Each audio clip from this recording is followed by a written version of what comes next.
Okay, now this guy's gonna pick up the ball and run, and he rolled a 2. And another 2. I mean, sure hands, very sure hands. That's Blood Bowl. He's sure he has hands, but You sure about that? I'm sure that player has hands. Why can't he pick up the ball? Why? What's wrong with him? He does have a safe pair of hands. He just didn't get the ball.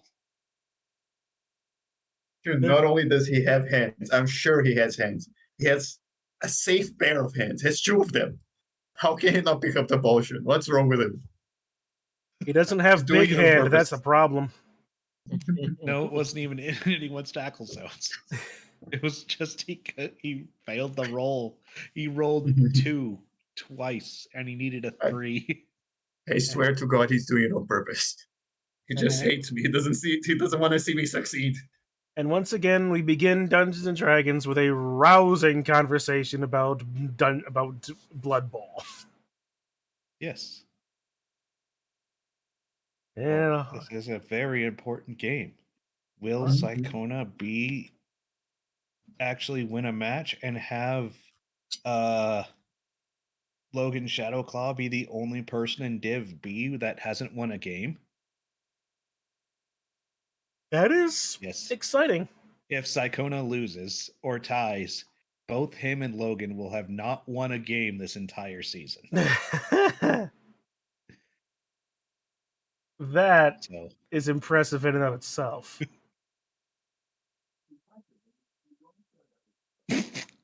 All right. Well then. In other news, welcome again, everybody, to more Curse of Strahd. As always, I am your host and DM, Chun, joined by, of course, these other misanthropes and malcontents. Yay. Us. Yeah. So, let's see. Do we wish to continue waxing poetic on the virtues of an online dice roller, or shall we start on an online dice roller? Yes. Yeah, I completely missed that question. Shall we continue to wax poetic about an online dice roller, or move on to playing an online dice roller? I'll take the one that rolls the dice. So the second one. Yeah. Because you're actually rolling the dice in this case. I don't know. Nuffle rolls it for me. As always. At least it isn't Dungeon Bowl in Dragons, where Nuffle and whatever Dungeons and Dragons god of dice exists. Rolling dice. Rolling 6d100. Wow, you rolled really low for that dice. That's just getting all my bad rolls out of the way already. Yeah, because how many times do we roll a d100 on this game? Well, you gotta roll bad dice with dice that you can't use. True. At least ways be glad that we don't have no one has picked up anything with wild magic on it. I actually have I've used Can I change my last level into wild sword? No. I actually although I have because I have used a D10,000 wild magic table before. Nice. It is truly insane. You summoned Strahd from a completely different universe. I would not be in the least bit surprised if that was on that table. He's a werewolf.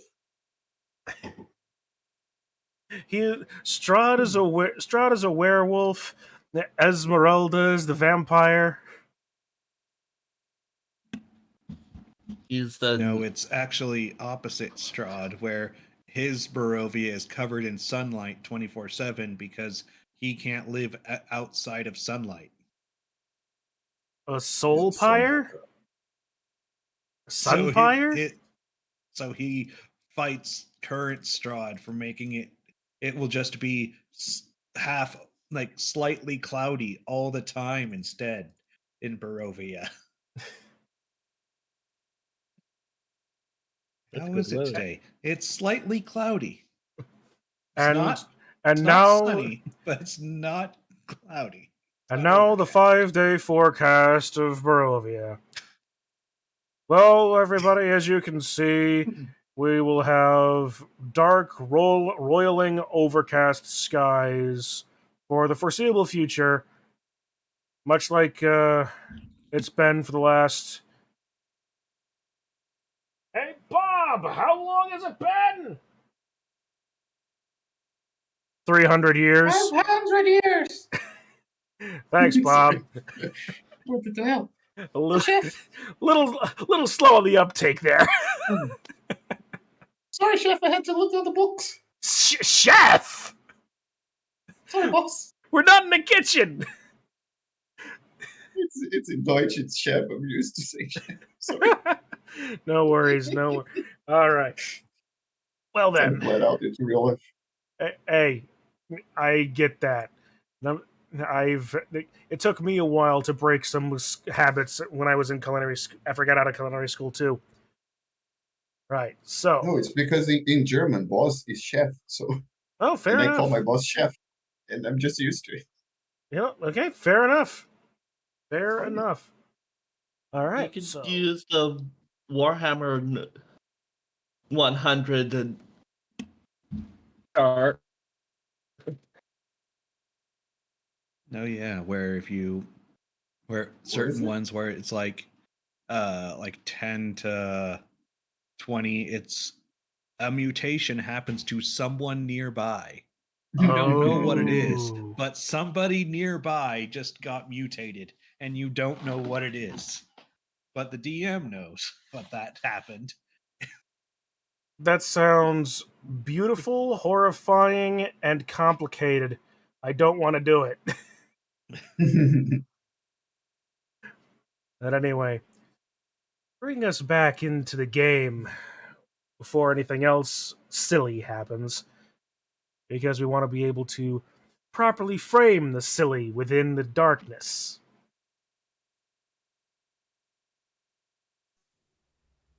You managed to travel to the area that you were told was Yester Hill. Apparently an ancient druidic burial site, where you proceeded to, over the course of your stay, bifurcate a giant Wickerman effigy of Strahd, be ambushed by a towering barbarian that was sleeping in a shallow grave, and deal with a immense mutant treant dripping blood like sap. In dealing with these things, you have also discovered some interesting items. An axe whose handle is wrapped in thorns, a platinum sword hilt with an engraving detailing, or suggesting at least, that it belonged to the Saravich family at one point, revealing itself as a sunblade and also as sentient. Sentient. Yeah, it was It was telling you about its emotions before: rage, hope, desire.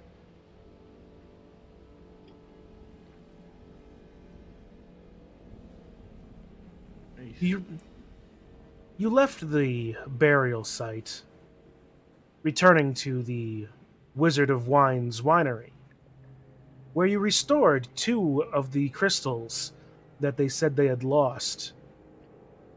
The owner, Martikov, said that having returned their ability to create wine, has pledged the aid of the Were-Ravens in your fight against Strahd.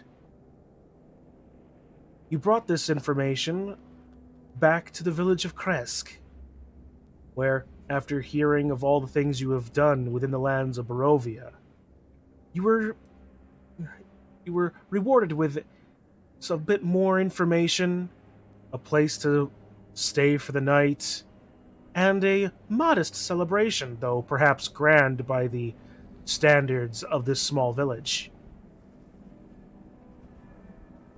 You haven't seen your companion and employer Ismark since you left the town the previous night. But as you have had a long rest, as what you assume to be the morning sun, or at least ways whatever light passes for daylight in this town.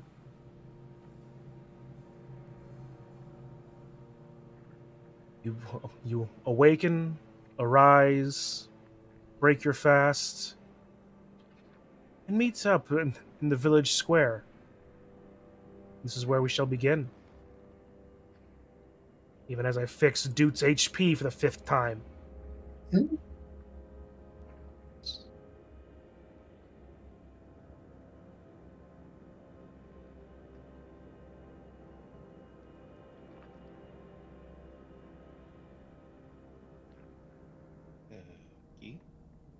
So.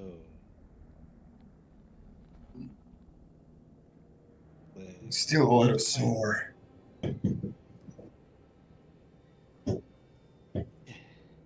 That transformation took a lot out of me. Or maybe it was just the fucking tree again. Goddamn, maybe I'm weak to trees. Maybe. Sounds about right, considering. So, Guys, you don't have a fear of trees yet. more like a hatred of them. Maybe I should be using that axe with the thorns on it. Well, unless Strahd's a tree. Oh my god, is he? Tio's eyes start to burn with anger. The bastard. But he's behind those trees. So, are we attacking head on? Storm the front gates. That seems like an idea. I have a possible plan. I have introduced myself here. A sticker that creates a door. We could go around the castle and create a door right into his bedroom, I want to say, and stab him while he sleeps. I think his bedroom's on a higher floor. Yeah, Or can lower. climb the the wall top level. and he can fly.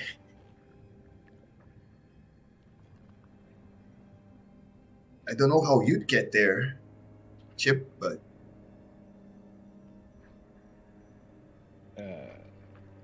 Yeah. maybe I can carry you. Tol can carry him. Potentially, yes. He is smaller now. He's no longer a horse. He is still wearing heavy armor, though. They are all very small and light, right? We could carry them. Looks like Kosha, can you carry one of them? Yeah, I'll. You take one of his head. I'll take the other hand. We carry him up. In pieces. We make 2 trips.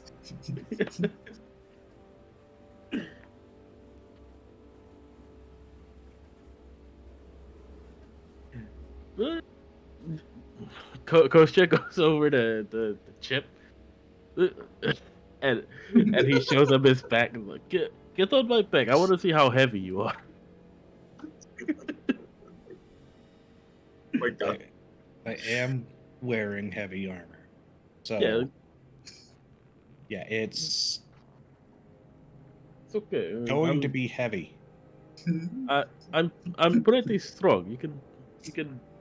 I want to try. Well, Kitsu, hop on my back. I want to see if something works. I think a roll is required here, at least for Kostya. Yes. If you're going to go along with this, Chip, Kostya, make a strength check. Yes. Oh Don't my go god. along with it. If we fail this at the wall, it's gonna be a problem. That's why we're testing it now. No, but we have to roll on the wall. Martin Kostya, you are able to somehow get Chip into a comfortable-ish, if awkward, position where you could maybe walk across a flat surface with him. Not for very long, but So probably not enough to climb up a wall. push comes to shove, you might be able to get him out of danger. But Still not have- to climb up a wall. That's the important bit that we're trying to figure out here. What does spider climb look like, though? Do I actually use my hands like Spider-Man, or do I just run up it like Ninja? Spider-Man, Kakashi, whatever, however you want to flavor it. Because that's the thing. If I could just spider climb and run up a wall with with Chip on my back. It would be a difficult strength check. You could possibly do it.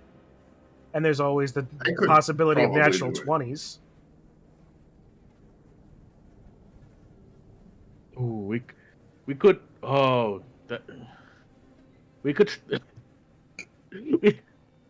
All right. So, Theo, I think you and I stand side by side by a wall, and then we carry Chip as we're pushing him upward and walk. What about Dude Ikitsu?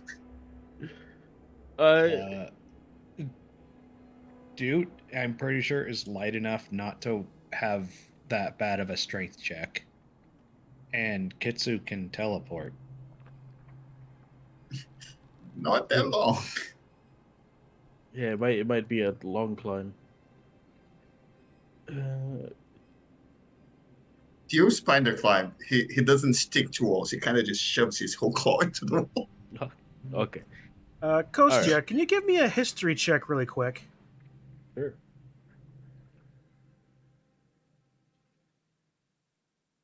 Damn. 18.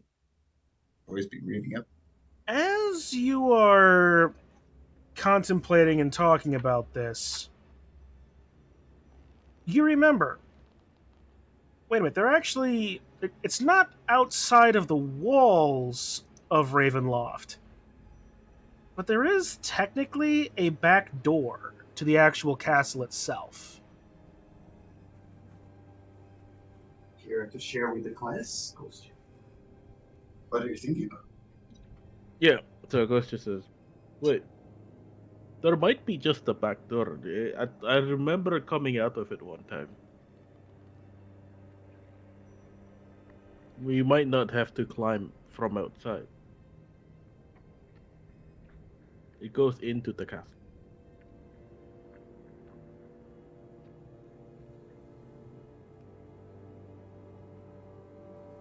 So maybe from inside, if we are trapped, we can use one of those doors spells you were talking about to get us out of a jam."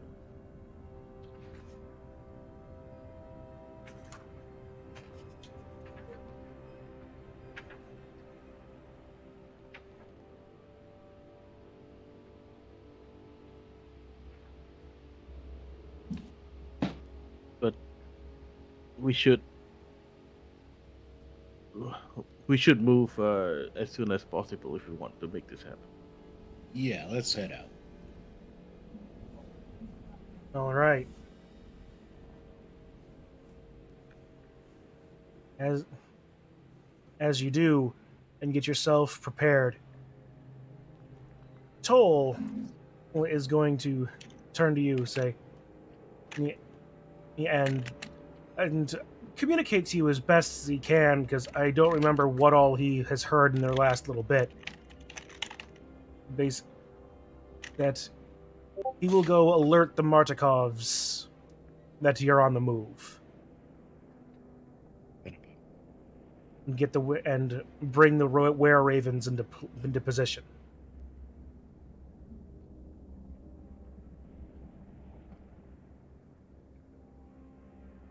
Okay, and I wave Toll goodbye.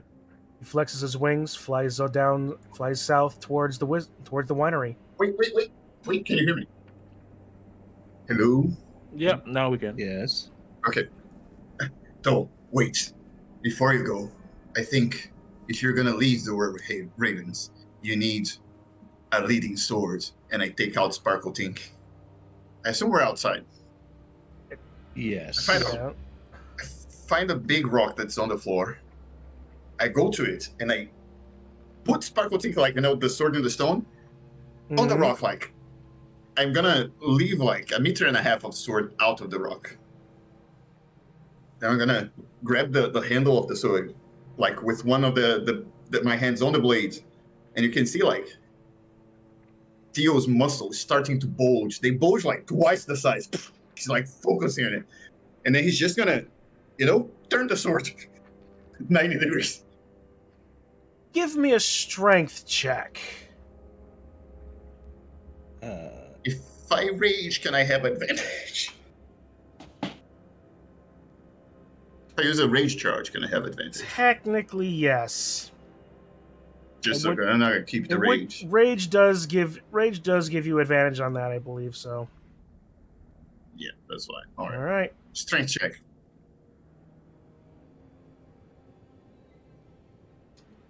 $26.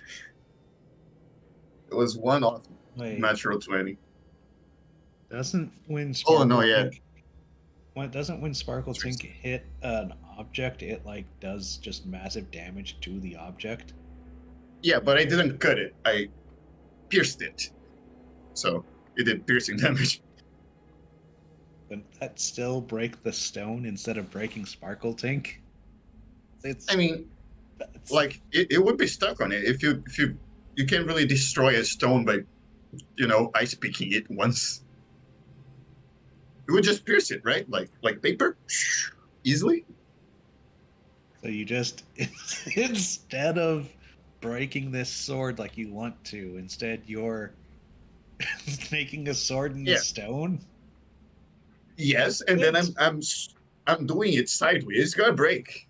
A katana is not that durable. I know. Sideways, even less durable. It's very long. I want to break it. That's a classic way to break a blade. You kind of twist it in the flat part instead of the edge. Or you could use a hammer. There's also the light sword. Might just do it. Anyway. But that was very cool, though. Chun to say what happened.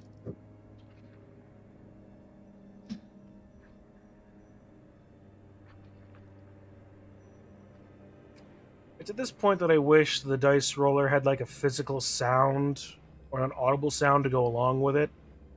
To sort of freak you out by the number of dice I'm throwing around.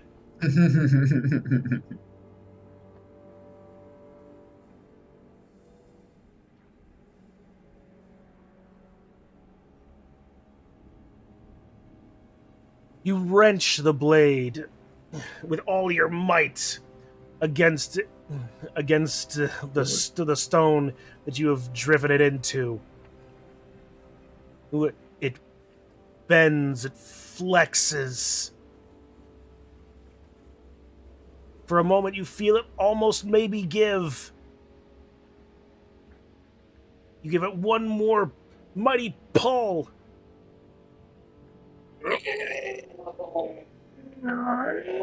And then suddenly you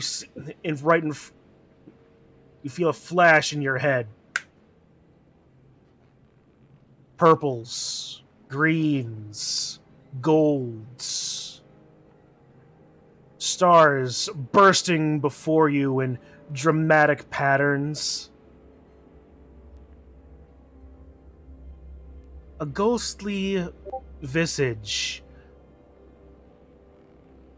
of that appears to be elven almost, but more elongated and narrow features.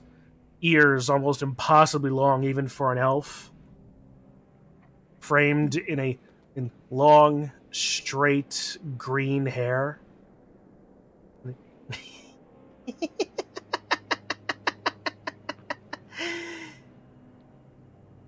Naughty, naughty lizard man. Die, knife here! Your What is happening? the color, all the colors crash into you and turn to blackness in your skull.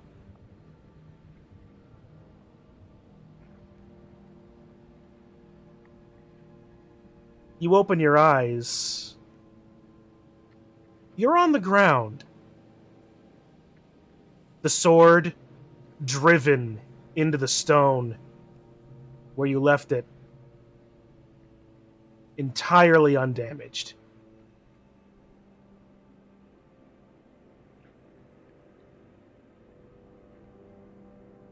Did I take any damage?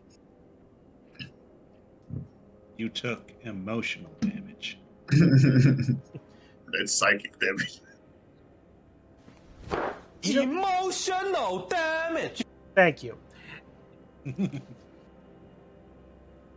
You don't feel as if you've taken any damage. You feel your arms. Nothing. A slight headache, but that's about it. Oh shit, hit that thing with the light sword. The rest of you, Skin me off. Mm-hmm. what you saw was Theo groaning and struggling against the blade. When suddenly he lost his grip as if he had been struck in the face by an entire brick wall. Oh. He actually didn't move for a good few minutes. He was out.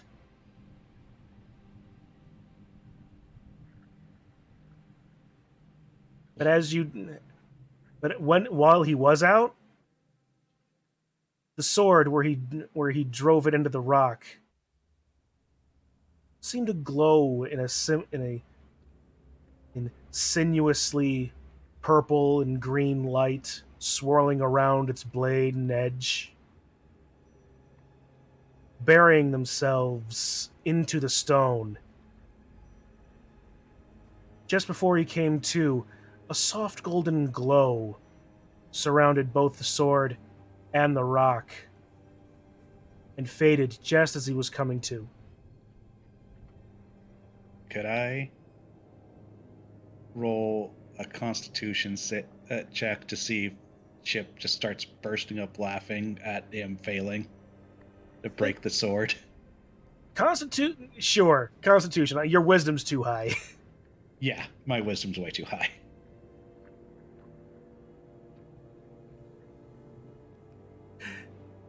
You don't burst out laughing, but a very strong chuckle does escape from you, as you cannot truly resist watching Theo fall to the ground like that. Theo hears it, gets really pissed off, goes out to the sword, grabs it, and shoves it all the way into the rock. It's there forever. Theo, as you grab the sword, your vision blurs again. Greens, purples, gold. But this time, the ghostly visage turns to you and is wreathed in a more of a reddish outline. Its eyes pricks of blood red.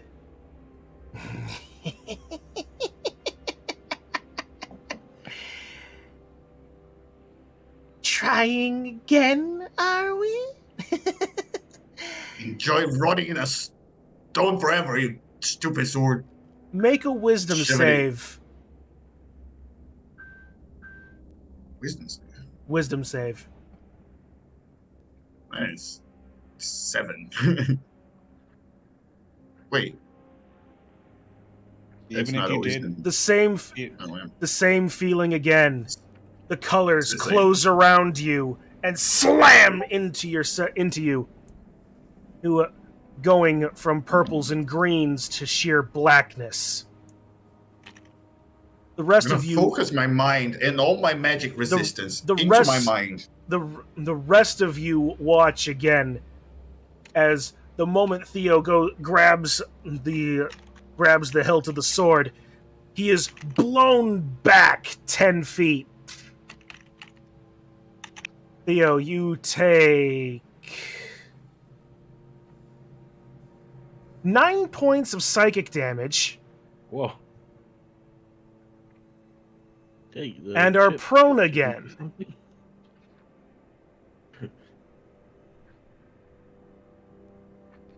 Chip, what is happening? I think he's trying to hurt the sword, and it's failing miserably. I'm gonna get up again, get next to the sword, get out my pit patch, and I'm gonna put the pit patch right next to the rock where the sword is. So it's deep in a pit. So you're saying you touched the sword again? No, I put the thing on the ground so it creates a pit around the sword, around the rock where the sword is. I want the sword in a pit.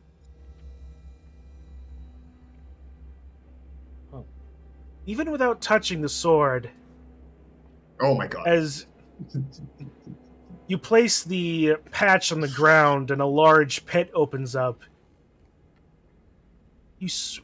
all of you can swear you hear a ghostly laugh.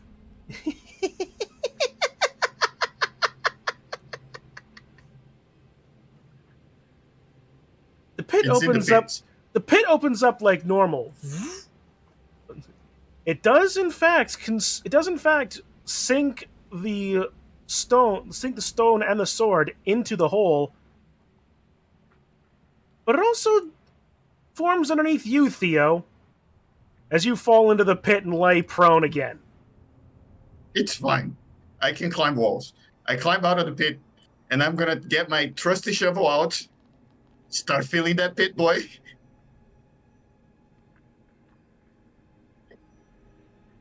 It's gonna be. How long do you take to do this?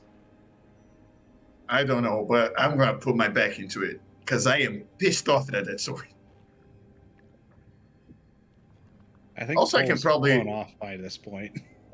I can toss some rocks in. I can toss like a tree You to spend help feel it. you spend a bit of time filling in the hole. I'm wasting No. time on this. I'm mad at the The- sword. You the- did it, Shun. You Damn made right, me mad at the sword. you're damn Why right did it I have to be did. an elf? Why did it have to be an elf? I'm extra pissed off it's an elf. Well, here, because you probably would know this, roll a history check for me, Theo. Oh my god. I hope I roll a 1. Where is it? Okay, at Well, my this history point, is good too. Oh shit. That's 17.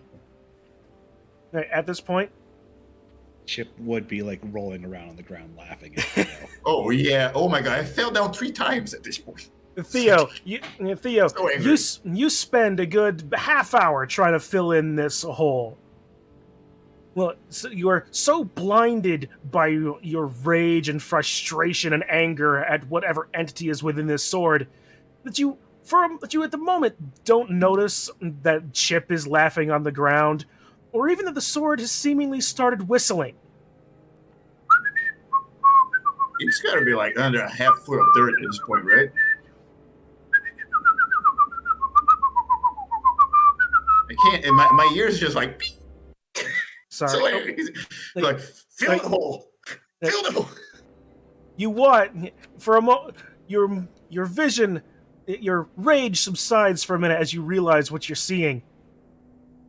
The sword and the rock are bobbing up and down, almost as if everything you have thrown into the hole is acting like water, and the rock and the sword is just floating like a little boat on the surface.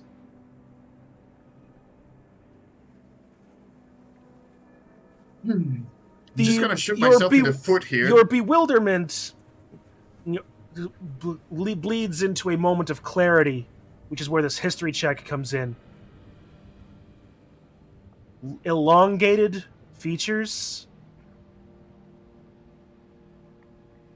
elven-like almost, and everything seems to be, and other things that seem to be pointing towards a fae.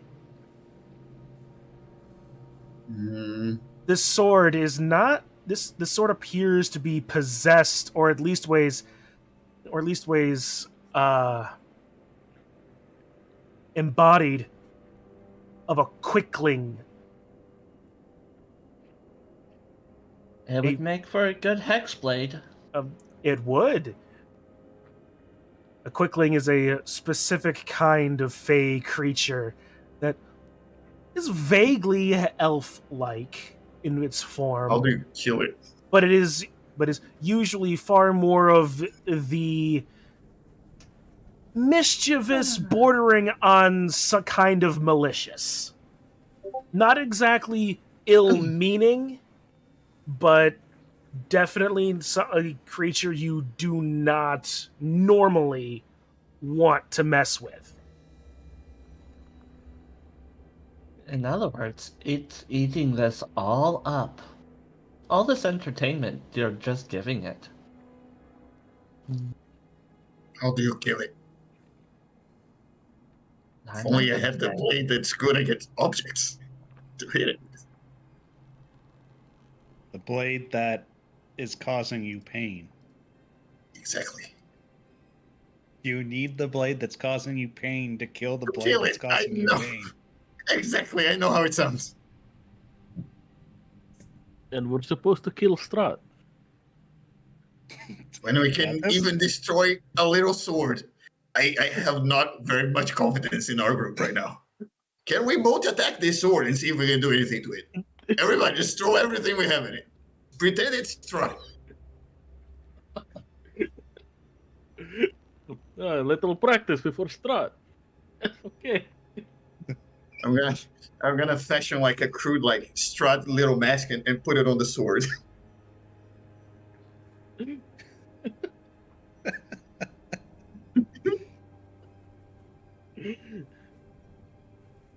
Imagine this is our enemy.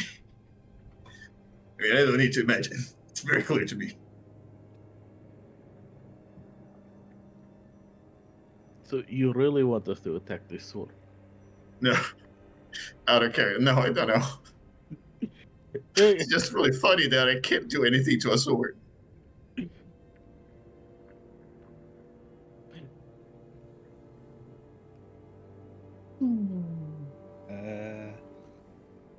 Did I just go try to pick up the sword at this point? Do I try to pull it out? You certainly can. Maybe it's gonna shorten itself for you so you can use it. I'll Oh, go I got and just. Kitsu. Kitsu doesn't have Oh. scimitar. It might like adjust. You don't know. It felt like exactly like the blade I wanted when I picked it up. So when you guys touch it, it might change into something. I just,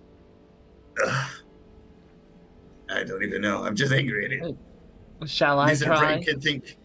I'll John. try first, Yeah, and I'll just go up and just grab it with my hand first, and then not actually try to pull it out, but just try to see what's going on with it. I'm gonna step back because I'm just afraid now. The anger just turned into fear.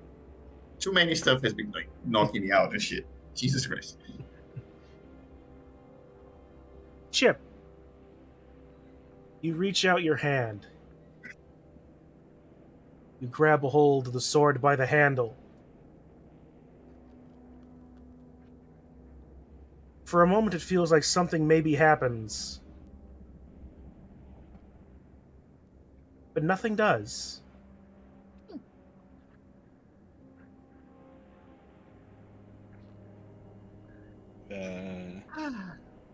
Okay, I'll just try pulling it out. You give it a bit of a test pull. It appears whatever Theo did, or whatever the sword did to the rock, it is in there tight.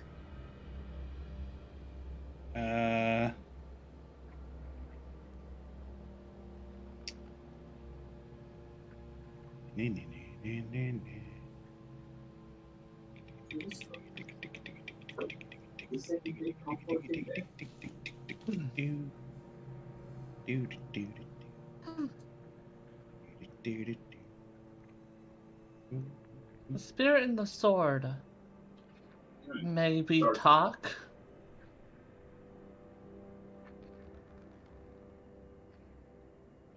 Because I'm still holding it, I'll attempt to commune with whatever spirit's in the sword. Okay. Okay, explain to me how you do this. No idea how he does it, because he doesn't know how he does it. He's basically just tries to think of what spirit is like, because something was in the sword, because Theo got pushed back multiple times. So Can I make a suggestion out of character? yes. Think of the laughter. He's gonna love it. You know? When you're thinking it's funny, think of that. Yeah, I'll do that. Of basically of seeing Theo fail at destroying the sword, that clearly something's got to be in it, so he's gonna think of that and try to commune with it.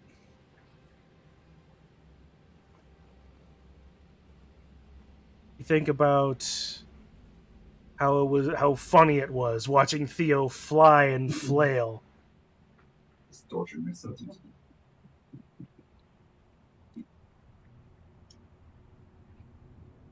Within the back of your skull, Chip, you hear what seems like an ethereal laugh.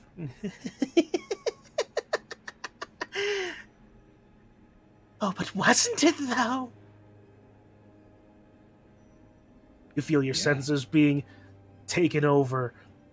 The colors around you melting, shifting, and molding into a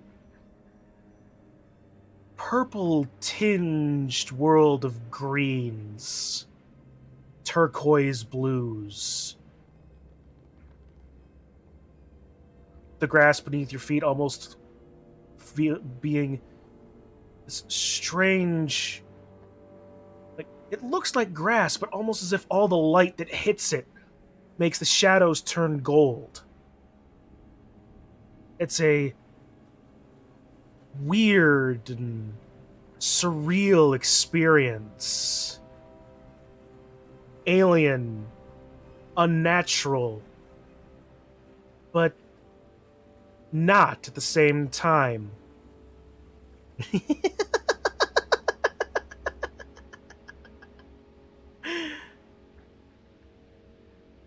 Oh, yes.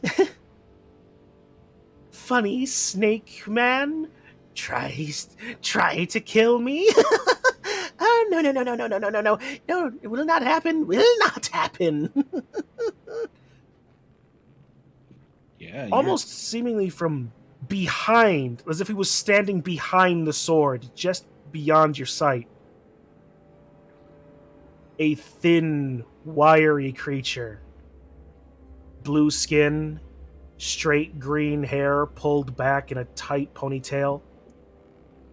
Wearing what appears to be what you would think would be like thief leathers made out of leaves.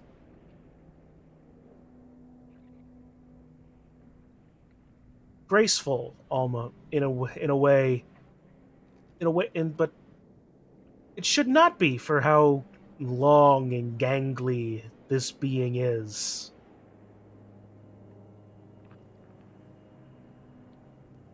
He turns to you.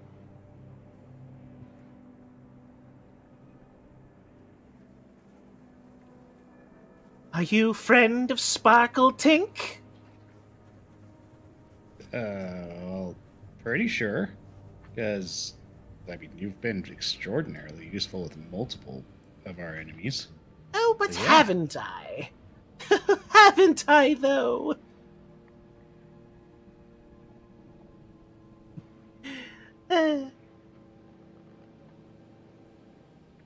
So, would you be showing me more fun? I mean, we're going to be fighting something, so. And my choice of weapons aren't that really great overall, so probably, yeah. Most likely. Could I knock over the Snake Man again? Oh, yeah, that would be hilarious.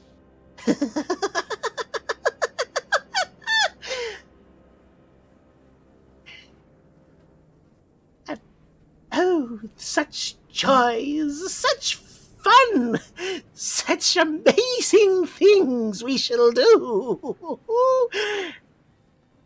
Yes, yes. I think Sparkle Tink likes you.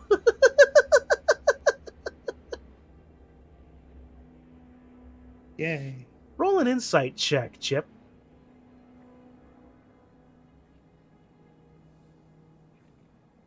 21. And I'm gonna link you something real quick.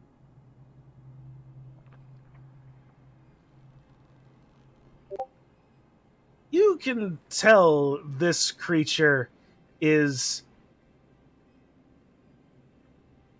either insane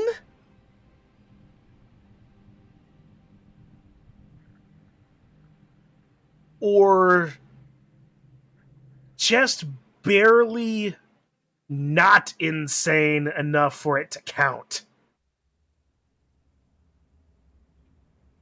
But you don't sense you don't sense any direct malice or even lies in what it says.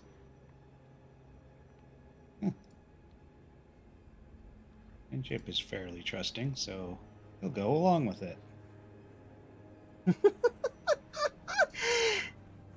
Oh, this will be a good time. And besides, variety is the spice of life. And yes, the spice will flow.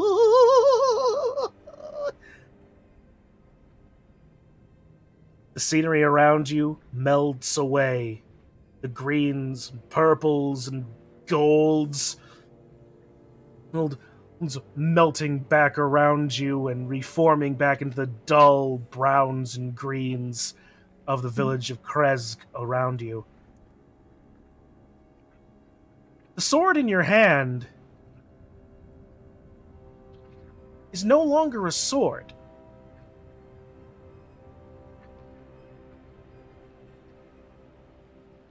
It is changed into a long flail. A fine chain of what appears to of some amazingly fine,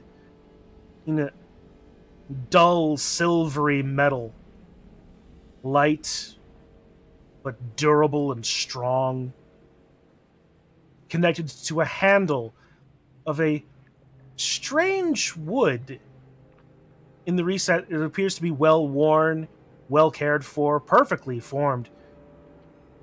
But in its recesses, you can almost see sparks and veins of that same purple, green, and gold. The head of the flail itself is fairly, what's the word I'm looking for? Oh, it's fairly basic. It's nothing really all that special. Well, as far as flails are concerned, a round sphere here of the same metal as the chain.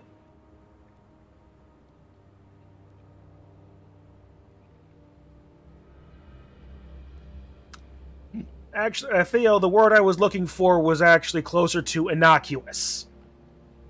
Just a ball was fun. Ball is funny, and it is in fact a ball.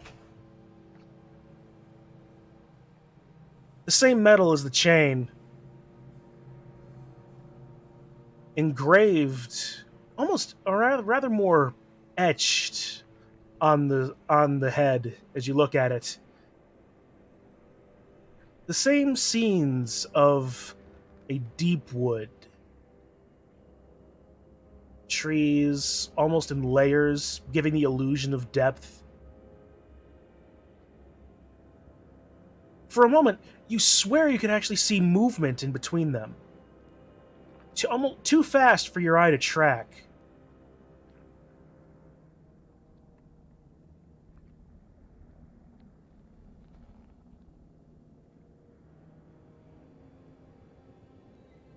Add into your, and for all intents and purposes, I'm going to give you the Sparkle Tink weapon, but it's going to act as a flail for you. Okay. That works out. Theo sees it change, and somehow it makes him less angry. Almost as if it's a completely different one. Nice. Nice. Yeah, no. Chip. Alright. Inventory. Slightly out of character. Did we give the light blade to Kitsu? He has a light aura. Might keep Strahd away from her. That's up to Kostia. Yeah, we haven't given it to Kitsu yet. Did I not make a Sparkle Tink or... I deleted it when I got ingraded. Sorry. You gotta remake it. Yeah, Looks alright. like. Hey. I Well- think it was called Greatsword something. Yeah, it was a great sort of sharpness. Yes. Alright, so we'll have to... Alright, so I'll remake that in a minute. When I have the opportunity, but it will still have the same... We'll still have the same properties plus the damage dice of a flail. Or actually, maybe I'll just keep it with a 2d6, yeah. Also, So- I do need a trinket. Of some kind. Yeah. Yeah. So let's see. 2d6 siege. Because of the Improved fact that I'm... Yep. Here you go if you want it.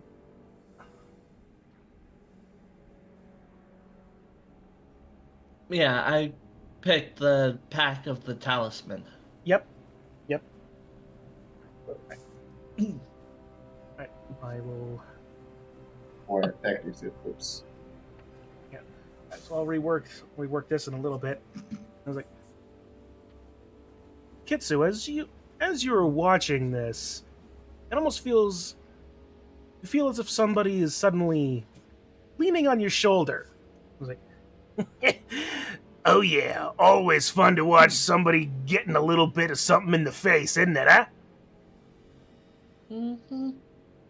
Yeah. So, well then, Moonlight. You got me thinking. We've been doing this together a little bit now. I'm thinking you've been doing pretty good.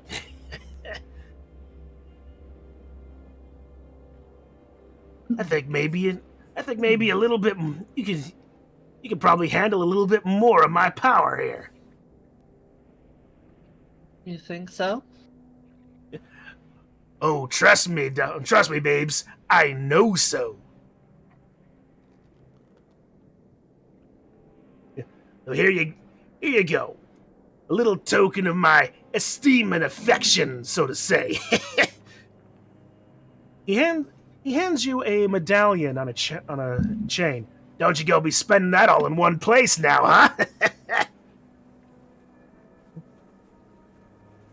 Well, let's hope not.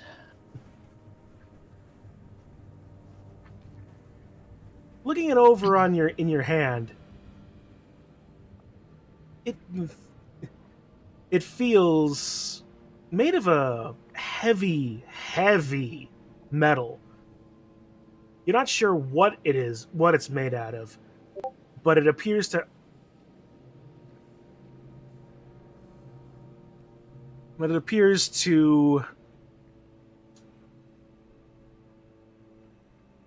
be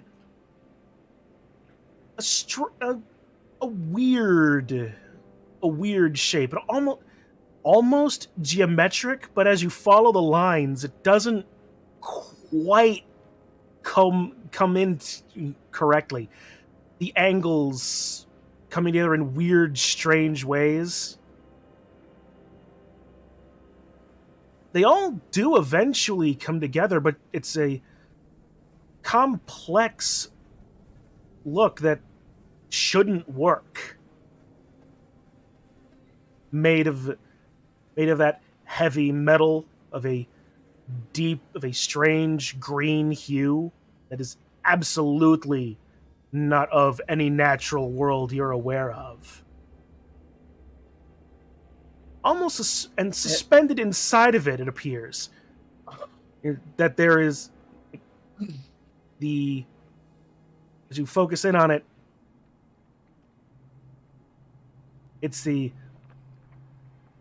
is in fact basically a portrait, the head and face of your patron in profile, an almost too wide smile on his face, the one eye that you can see looking straight at the viewer, as if it was giving a side eye.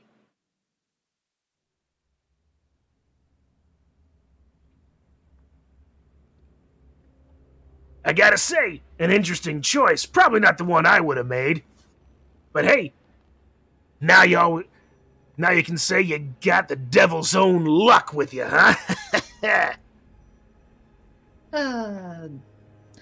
Well, it's better than a golden fiddle. Oh, trust me, I know that guy. That guy came back later. Not only did he get his fiddle back, but he got John's soul too.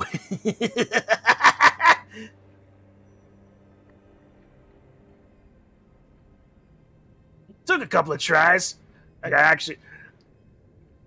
Eventually he got him though. Son of that old son of a gun done poisoned the fiddle.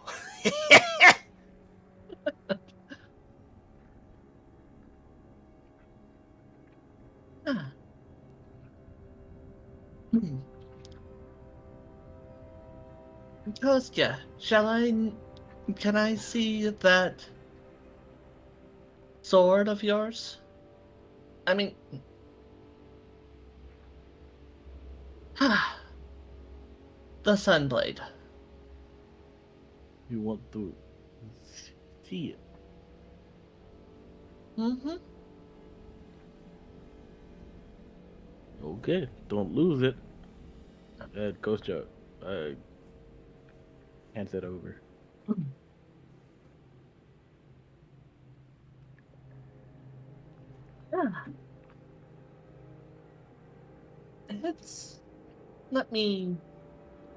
What shall I roll for this? Investigation? Insight?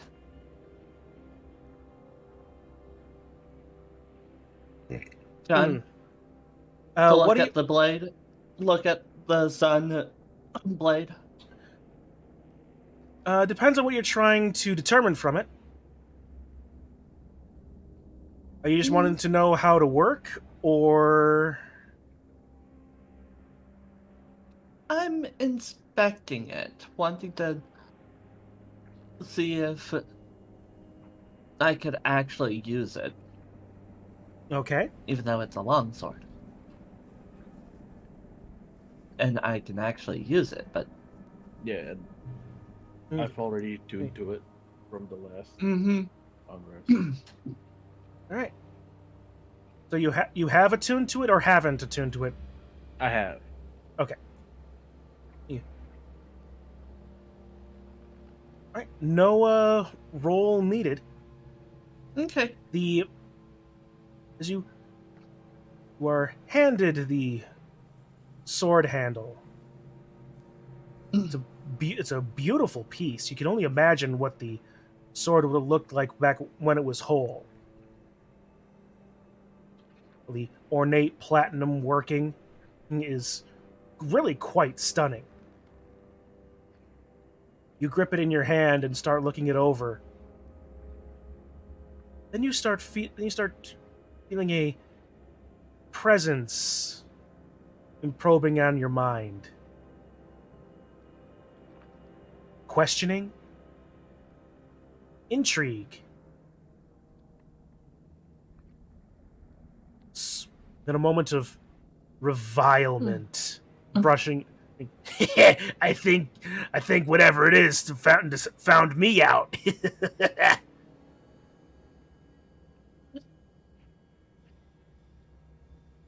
Probably. Yeah, that there is certainly something there, babes. That thing's sentient, let me tell you. It sure is. And I kind of feel like it's trying to say something, but Satisfaction, contentment, questioning.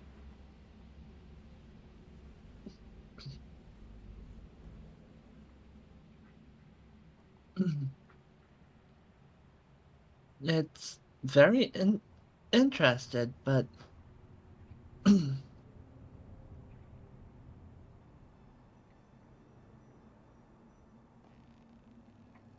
who are you?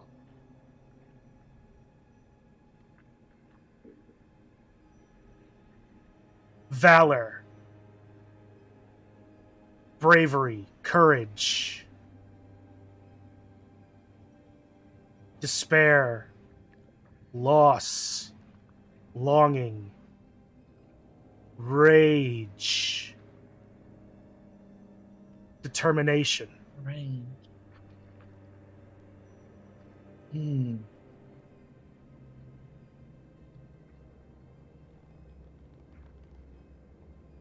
Would I actually be able to hold you is my question.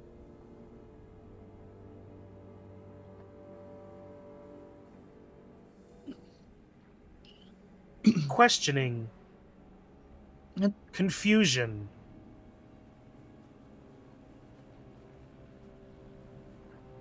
incredulousness. Incredulousness. Are you sure that your vocabulary is a little askewed? Shock. The feeling of being taken aback. Certainty, surety.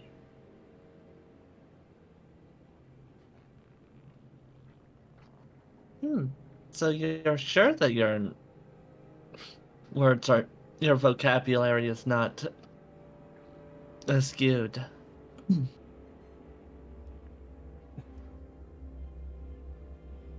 Satisfaction, self-assuredness.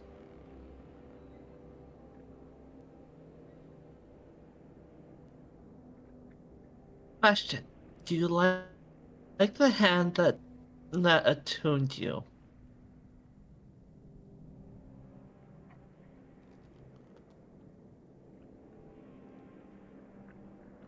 Contentment.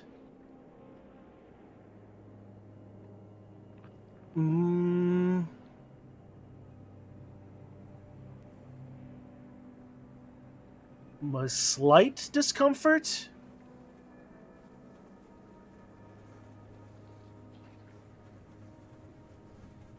It will be what it will be. Hmm.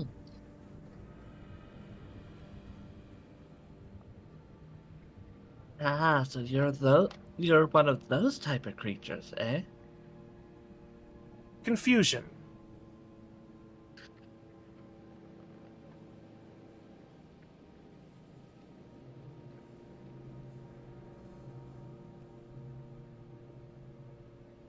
Oh, don't mind me. Living such living metal is a nice change of pace, at least.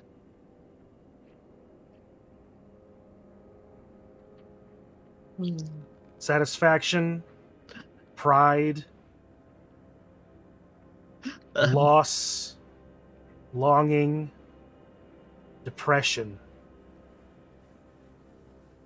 Rage. Oh, don't be so depressed.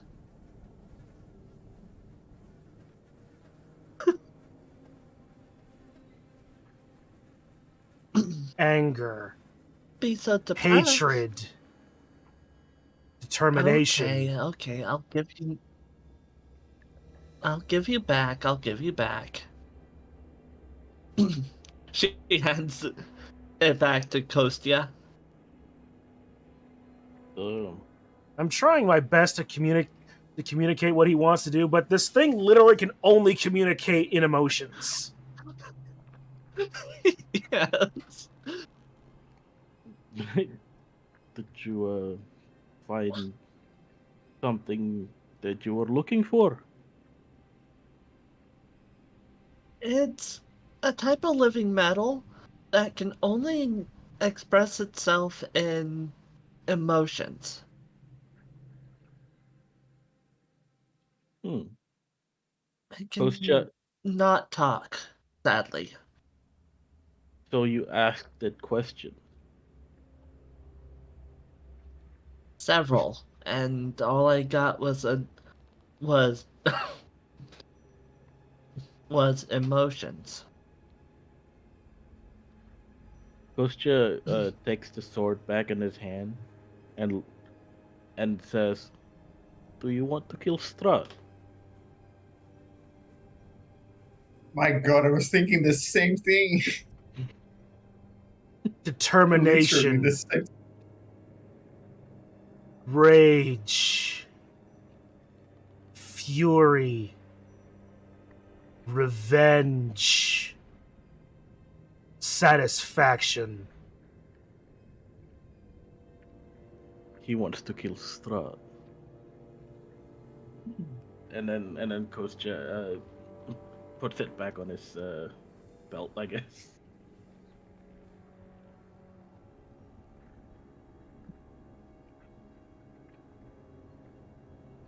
I think we should make way.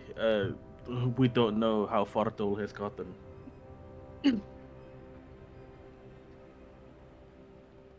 He just Lead got the up. way. He left well. I know he left a while ago. Yeah, well, Yeah. sorry. No, those ravens were. It's probably already there waiting for us. Hang on, guys. He's still here. Look at him. I'm kidding. Yeah, you Still did here. you did a very good job of covering up with a bush. It's a tree. That too. Just copy the ones around. All right. Lead the way, Kostya. Oh, wait, do we get our horses back or cart? You do have the cart. Your horses have been the whatever horses you've had, including the elk, have been brushed, fed, watered, attached to the cart. Though it looks weird with the summoned elk. It's your elk. Why do you gotta call my? It's like it's not enough that you beat me to the ground 3 times. You gotta call my dog weird too. No. Like one of y'all summoned a great big old elk that is your ally. No, I'm not talking. And they Yes. all not the dog. That was Yeah. that. I'm not talking That about the was damn Theo. dog. His That name was is Theo. Peter. Thank you very much.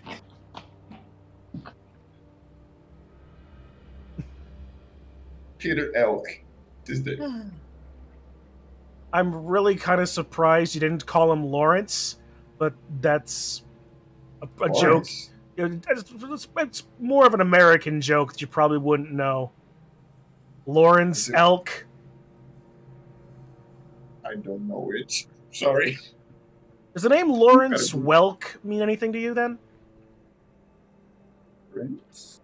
Lawrence Welk. No, I have no idea who he is. All right, he had a variety television show back in the 60s, the Lawrence Welk Show. Very popular, extraordinarily popular, actually. But yeah. Anyway, so. You know what? I ain't gonna That's lie. very, that's like very American. I never heard of it.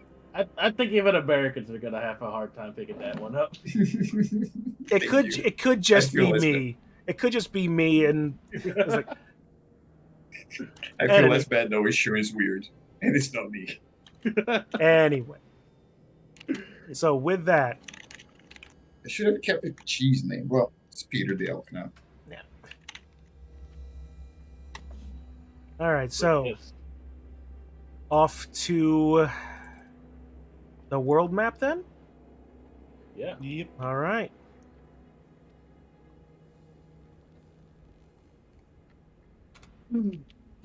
As I zoom out properly.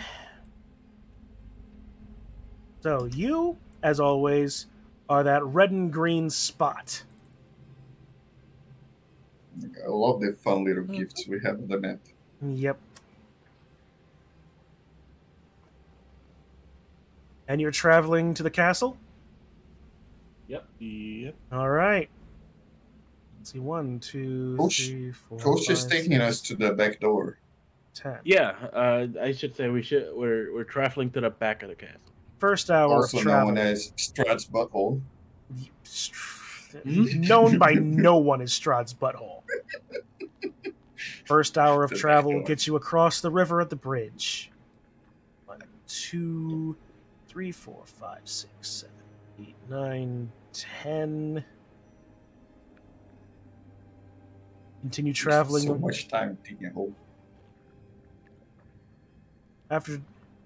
After all that time digging the hole, trying to bury it, and chatting with your various things.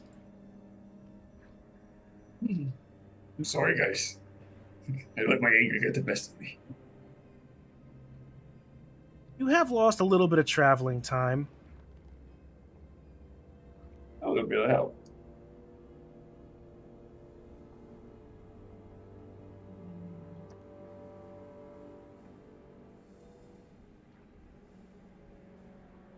As you travel down the road, heading towards the Valaki.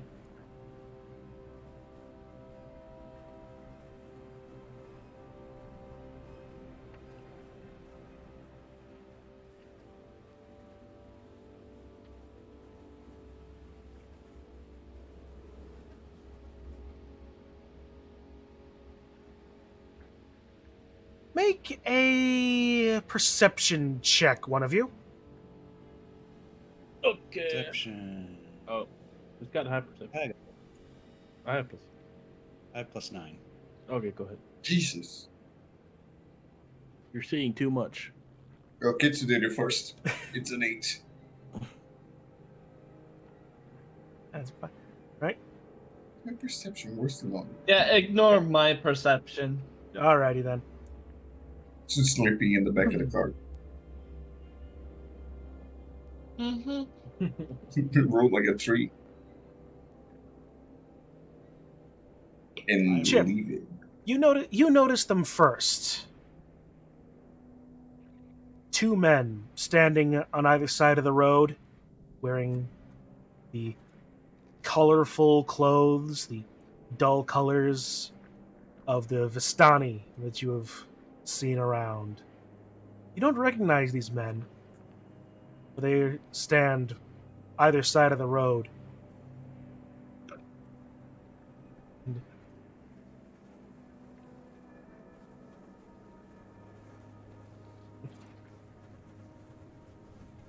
Yeah. Well. What have we here then? Mere travelers, perhaps? Yes. Do we know these guys? Well, if you don't know us. But I'm sure that we know you. Probably. We have been doing things. The Yeah. important question is, are you friend or foe? Yes, that.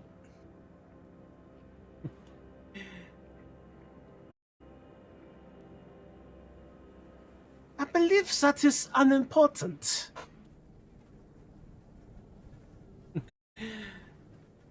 In that case,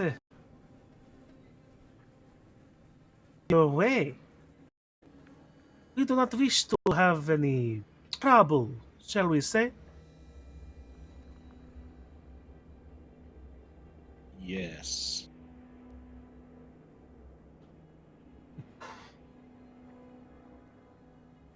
Well,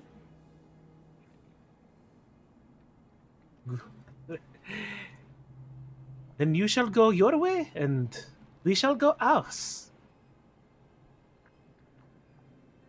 Safe travels, safe travels. Do you think it's smart to just let them go? Well, it's either He's that. saying we kill them.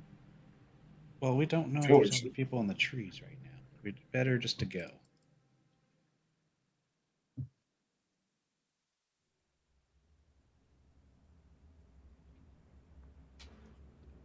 Let's just head on out and hope that it's not the awkward situation where we say let's go our own directions and then both head in the same direction, making it super awkward.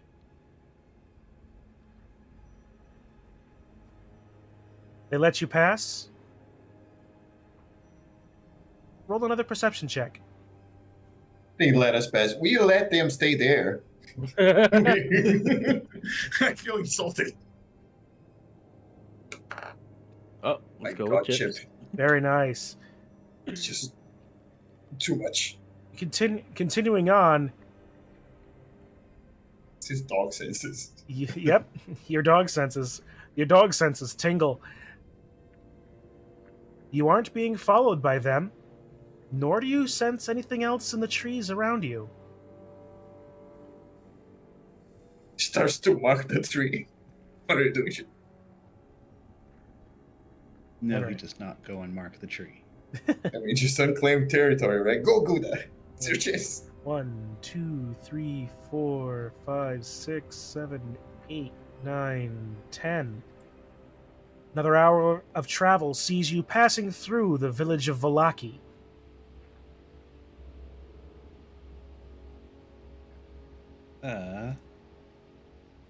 Same While we're passing through, since I do have Kostia's old longbow, I would actually like arrows for that. So, a quick stop of purchase arrows. All right. Probably potions too, right? How many Yeah, arrows they are don't you have- looking? How many arrows are you looking? I want to say about like 30 or so. All right. Here, Chip, buy everything they have. And then I pull out the patch with 100 gold and just fucking give him a bag. Big old bag of gold. Okay. Guess that will stock up both Kostya and myself on arrows, I guess. Well, I yeah, have we'll everything. just, well, yeah, we'll wait in Plonk it on the the table and say everything. we'll wait in the cart and have Chip do a shopping spree for us. For 100 gold, you could have people, that the entire town of Valaki make you arrows for about a month solid. Can we pay to make them come with us? Like they're best fighters. Oh my God, mercenary! Why didn't we think about mercenaries? Because How we many go- mercs can we hire with 100 gold? I'll let you guys do that. I'll get my arrows. Okay, make a persuasion check. With Can I do it? I advantage, want to do it. with advantage, as you have just dropped a large bag of coin in front of somebody. 21. Go into the bar, plonk a bag of gold. The I merchant, need strong, able men the merchant, ready to take a beating. the merchant looks at you, looks at the gold, looks at you again, raises an eyebrow, looks at you, the gold, you again.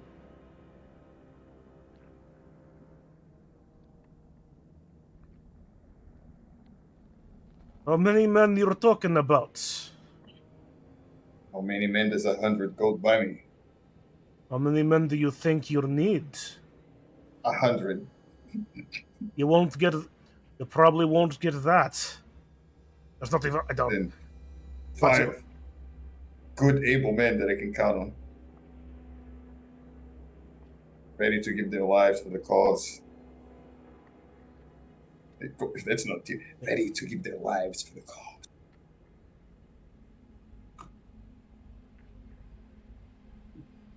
You need 5 men with nothing You to don't- lose and gold to gain. His eyes go wide for a second. He looks around. It's behind you. Leans in close. Like, you don't mean to go after the devil, do you? I'm killing the devil tonight. It's too much information to a random merchant, but yeah. Gonna be dead by sunrise. And yes, I do mean sunrise. He looks at the gold again.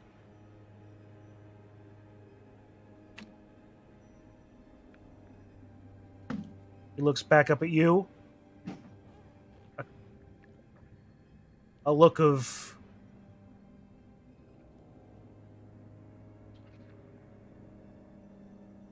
steel determination, backed by fear and greed. Nice.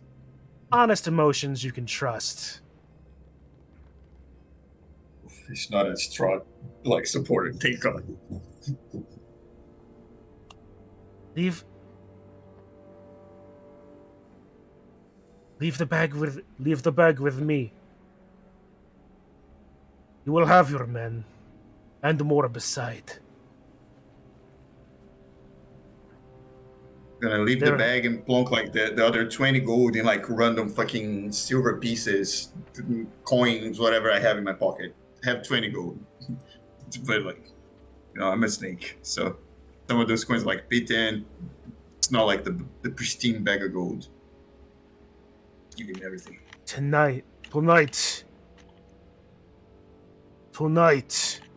the devil will die. He grabs the bag. Take whatever arrows you want. Leave. We have plenty. He takes the bag, goes in the back door.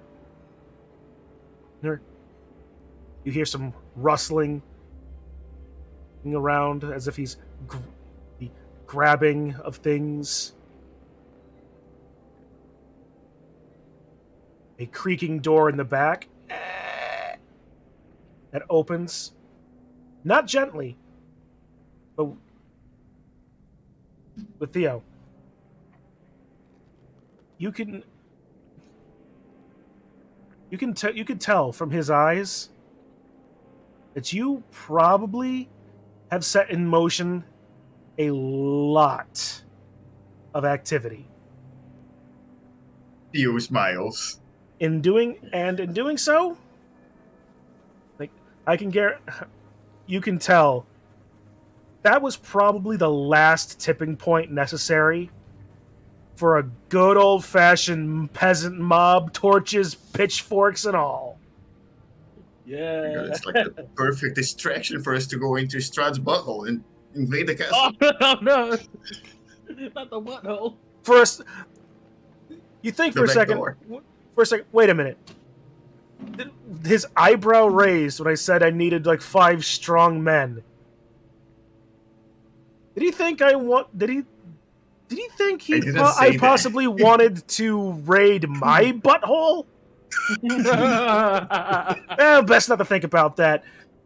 Best not to think about that. So, We're talking in As you code. have- Don't worry too much about it. basically, since you now have basically encouraged a peasant mob. You You're just continue. gonna be like Napoleon in front of the cart. I don't have a sword anymore. Like pointing forward. You still have a sword? Oh yeah, I have the silver scimitar. That's right. Yes, you have your original sword. But I like it better. I'm pointing. Bring me closer so I can hit them with my sword. That's a That would be One slightly- Piece reference. It's One Piece. Yes.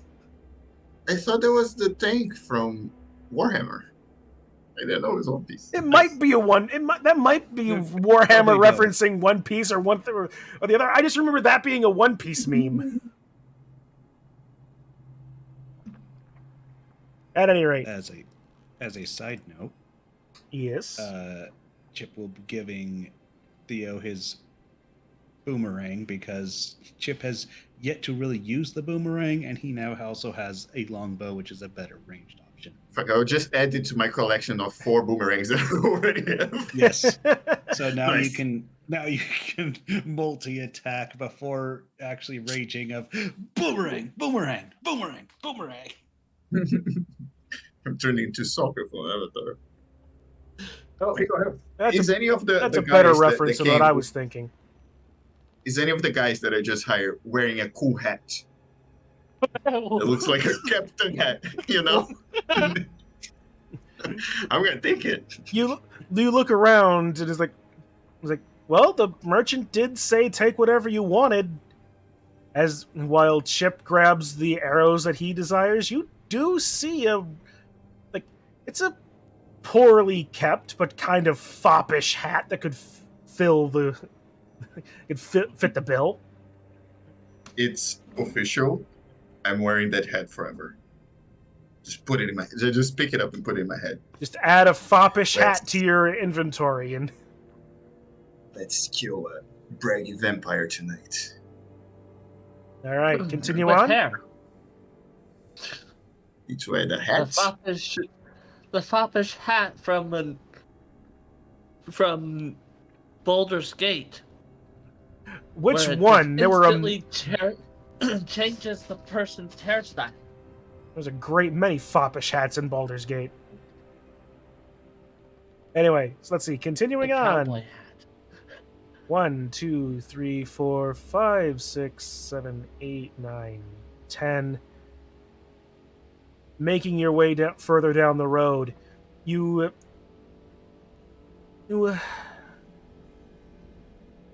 can hear behind you every now and then a sound of things happening. Something's happening in the trees, perhaps. A rustling. An edge of tension suddenly rising in the trees.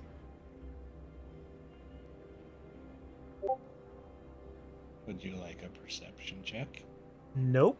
You don't. There's nothing going on at the moment, but you feel that even since you began this, that the things you have started are really beginning to come together. Come here. I have some stuff for you. I'm gonna give her the potion and the scroll of Moonbeam.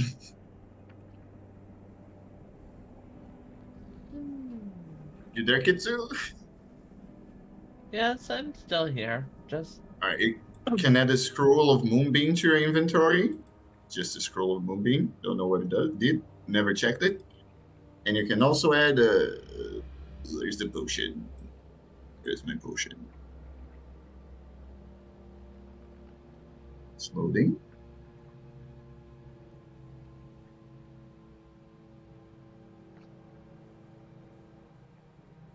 How do I link it, Shun? Things are running slow today, I don't know. which How do I is fine link for it? me. A potion of greater healing you can add for you. I'll remove it from the inventory. Yeah, there's no good way of trading items, unfortunately. That's not part of the UI. I just wanted Okay, to so- link it, but I don't know how to link it from. I think Kitsu can just add it. Like, just click manage inventory on her side and just add whatever things you're. I know. I Doing. just wanted to link it, but I couldn't. Quote unquote, use it in. Yeah, I mean, you just click it. That was poison spray I used. All right. Just basically technically use it, so that way it'll show up on. Oh, wait, 20. Yeah, there you go. Yeah, so then Kitsu can just type in whatever that I is. learned how. All right. Yeah. All right. And she can add it to her inventory. So another hours of travel. Coming out of the coming out of the woods and into the moorland. Looking up on the hill, you see a large old windmill. Slowly just turning in whatever stagnant breeze it can catch. Should we set it on fire? Getting the mood, you know? No, because that might actually be someone else, someone not Strahd's. Oh, yeah. Well, thing. That's true. That kind of is just being an ass. Just kind of want to burn something. There was a gate before they coming up. You could burn the gate. Great idea. Don't have anything to burn it with either. It's just a dumb suggestion. We'll have Kostya shoot it with an arrow that does fire damage. Yeah, that works. I mean, no, let's not burn it. It was just stupid. I don't know why I said it. I'm just like in the, pillage and mob mentality. Let's destroy, burn, salt the earth. I don't know. Can we keep going? Yes. All right. 2, 4, 5, 6, 7, 8, 9, 10. Coming into another thicket of trees just before that gate that you passed before.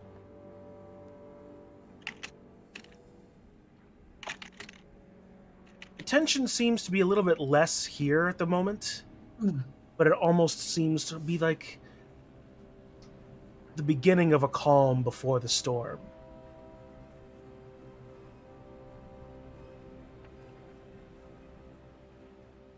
One, 2, 3, 4, 5, 6, 7, 8, 9, 10. Traveling across the moorlands on the road.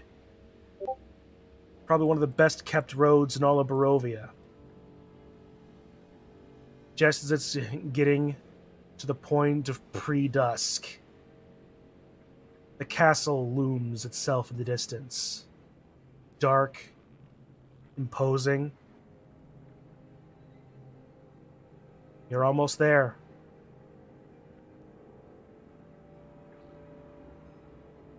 Looking behind you, and even to the south, you're not sure how, but you can begin to see points of light in the distance, sticking out between the moorlands and the hills. Roll a perception check. No, I get it. I think we should let one person do it instead of like a bunch of people doing the choosing. Well, Just normally it's me. Normally, you guys get a 1. Yeah, perception plus 9 is just too good. Yes. The old dogception. All right. Some sort of squirrel It's just passed faint. through here in the past hour. It's faint. Sorry.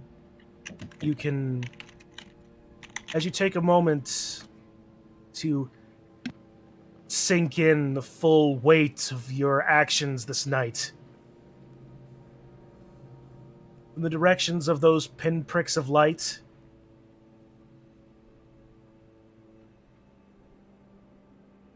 you can hear the shouts, the yells, the angry chanting of "Kill the devil." You're not sure how, but somehow the news that there was going to be an assault on the castle had reached not just Valaki, but also the village of Barovia, the south, well, more east here.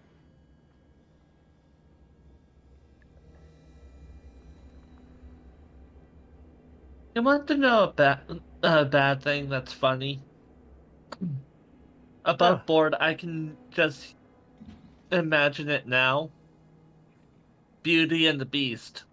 That was exactly what was going through my mind.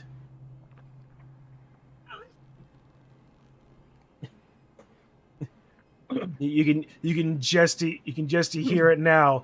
Through the mist and the woods, through the darkness of the castle. No, it's a nightmare, but it's one exciting ride.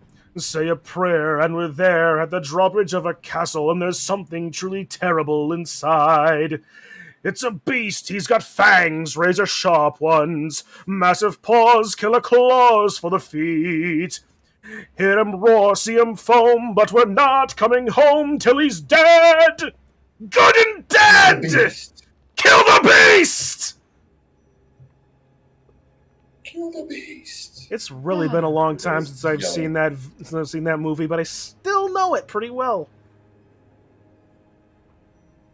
That's pretty good.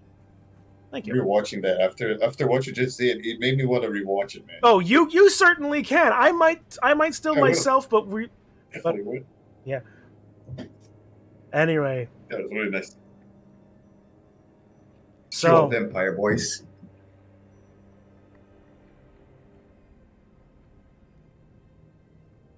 You approach the castle. You are there ahead of that peasant mob. But even as you approach, in the air above you, just behind, you can hear the ravens cawing. Maybe not as many as you would probably think, but the were-ravens have shown up to fulfill their, probably having heard the rapid rise of the information. It's murder time. It's actually a group of were-ravens, as opposed to is actually called a kindness. Yeah, I'm not making that up. That's actually making that up. That's in the book. No, you're making it up. It's better than what Total ruins War my did pun. with where they said instead of a murder of crows, that they said a gaggle of crows. Yeah. Oh, Jesus. Whereas, a murder of crows is actually what a flock is called. Yes, but they called it a gaggle of crowmen. What a word! All right, Onyx Crowman. all right. How about this one? Let's fucking kill him this time. Let's flocking kill him. That is good. All right. Before you enter, the ravens surround the spires. The cawing growing more intense. That's a goose, but sure. Oh, the official raven sound. In what appears to be an effort to repel them for whatever reason. You see four crimson entities on leathery wings fly out of the courtyard from behind the walls to engage the ravens. Just before you lose sight of them, you watch one spray a gout of fire in a raven's direction. For whatever reason, it seems Strahd has a couple of small dragons at his disposal. Yeah. But fortunately for you, the were-ravens are keeping them busy.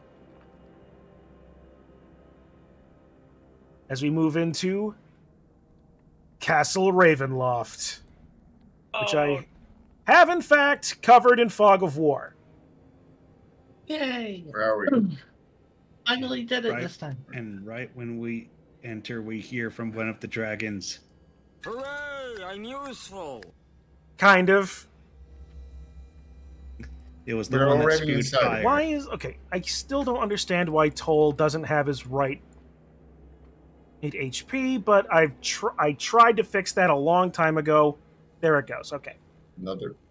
The right though is There. Esmeralda. What is Esmeralda like holding in her hands?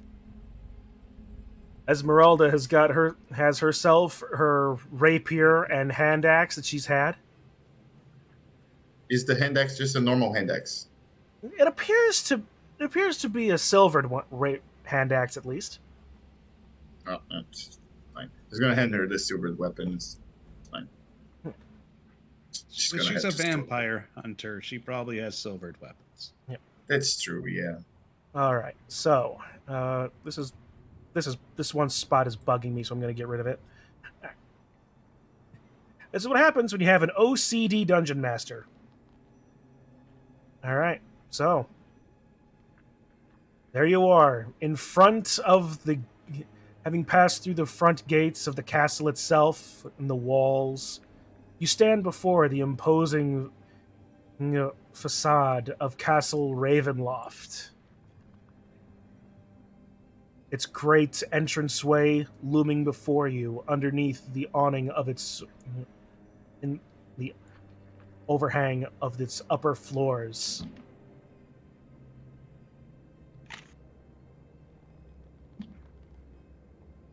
Lead the way, Kostya. A few more things that I could reveal, however useful they may be, but yeah. Oh, damn it. Kostya, you remember that actually there are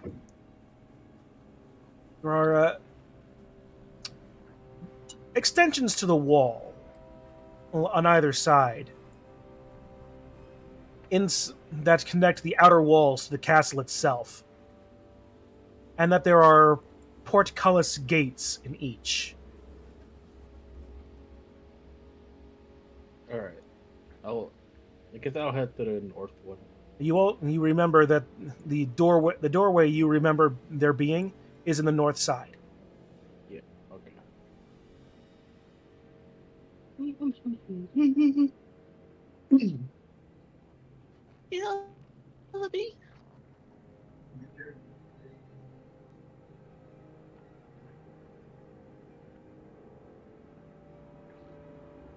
You find the gate easily enough. The walls seemingly unguarded, even as the were-ravens fly around. Are you guys not following? Wow.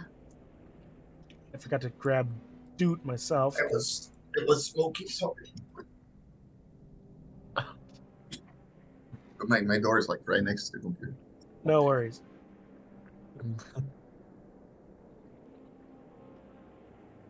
Is that a locked door I see? Oh my god. I've been waiting to do this for like 3 sessions.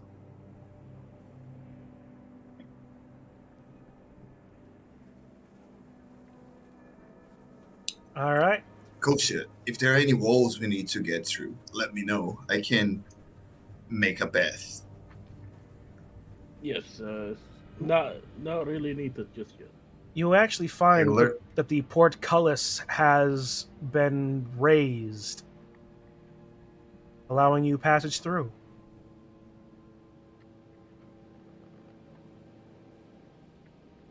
What check do I need to know, or what that I need to do to know if this is a trap? You can roll a Roll, history roll, check roll. for me if you don't mind.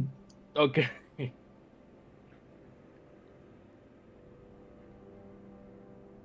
Ah. Do you smell danger? It doesn't. You don't Welcome think that party. that's a huge problem. It's oh, I hit a button. What button did you hit? Originally. I hit a back button on my my PC mouse. So I accidentally left the game and all my DM tools. Quickly, guys. When the DM is not here, it means the rules don't apply. Screw you on that. Roll. And besides, I'm It's like back. when the police is not here, it means the laws don't exist. Right. Yeah. You tell a judge that. Is that what do? I don't know how it. I'm not sure how it works in Germany, but it doesn't work that way in America. At It's any from. It's from. What's the name? Bill Cipher. What's Bill Cipher from? Bill Cipher is from Gravity Falls. Gravity Falls. It's from Gravity Falls. Yeah, it's from Gravity Falls. All right. All right. What is that? Okay. So, Kostya, you recall that there is actually a door into the castle over here. Okay. Just here in the backyard or back. I don't know. It's over here. Oh, this map is so laggy. You do not even want to know how big this map is. Can't imagine why it's laggy. All right, because It's not lagging on my side. Kostya, Yes. Refreshed. as you do that, we immediately transfer to another map as you open that door. Whoa. Bum, bum, bum. So much for. Wait. I'm in darkness. Yes, I know. I'm working on that part. We're all Lumos. blind. Turned into Harry Potter Lumos. Right. Luminous. The door you open, Kostya, Luminous.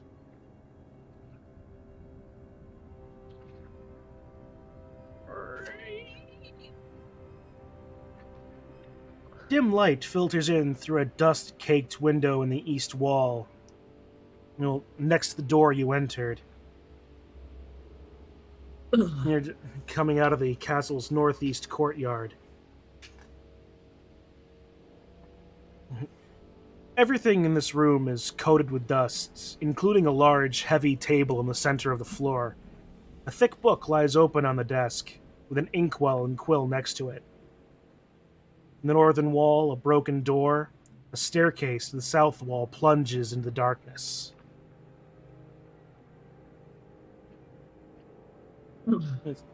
A skeletal figure, draped in gleaming chainmail, stands sagging at attention, holding a rusty longsword. That was my name in college. My nickname in college. Rusty longsword. Yeah. What of it? What is written on the book? You look at the book, and it appears to be an ancient and brittle text. The ink in the well is fresh for whatever reason, but at the top of the page you see a message. Please register for your own convenience and that of your next of kin. I'm gonna draw a little snake on the book. You see that the book is about half filled with the pages of names, almost all of them illegible. Alright, then I gotta draw a really big snake in the book. You draw a snake in the book. There is now a snake in the book. Great. Perfect. I did it. I did it. My HP is wrong. And it It's glows, not for lack of- and it sucks all of your HP. Not for lack of trying to get it right.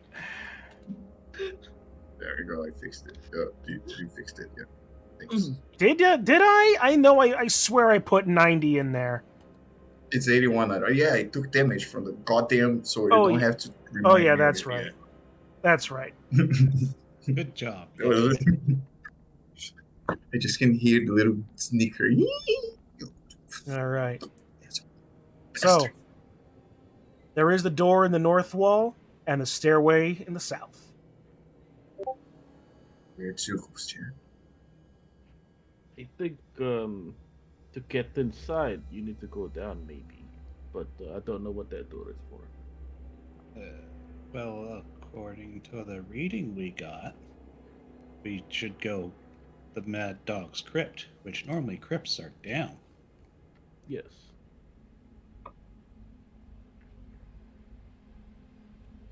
Ghostja is curious. He kind of wants to like take a peek at that door, though.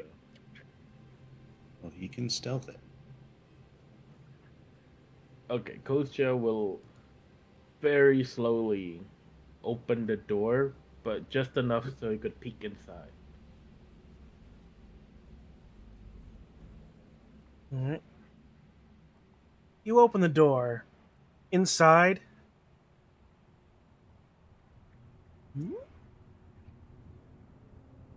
Broken furniture More and stairs. torn cloth strewn about this 20 by 40 foot room. Dim light from a pair of dirt caked windows in the northeast corner. A narrow staircase with no railing ascends along the north wall. It would appear that this was at some time maybe a servant's quarters, but otherwise it is unoccupied. It seems that way goes up. But maybe we save that for later. We go down.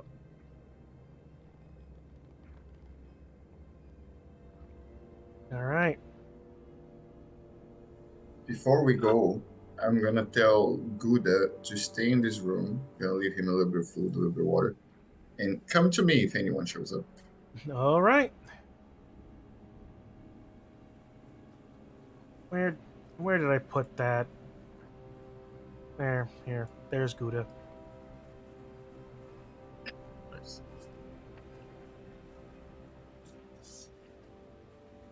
Gouda nods, sits in the chair behind the desk, and somehow finds a pair of small spectacles that are like sitting cutely on his nose. Sit in a chair.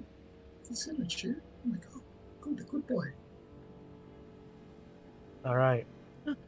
Downstairs. Make sure I'm going to the right map. Because I do indeed mean the right map, because there are so many maps. Graphics performance notification.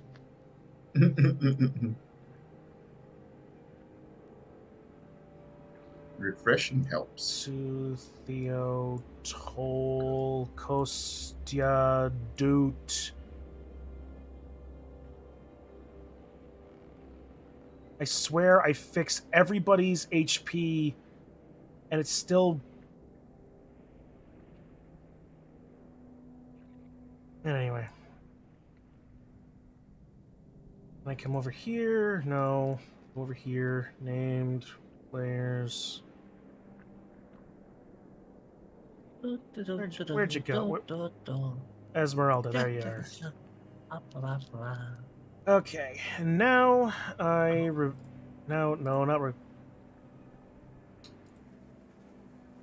Oh yeah, that's right. This is... You've got to be kidding me.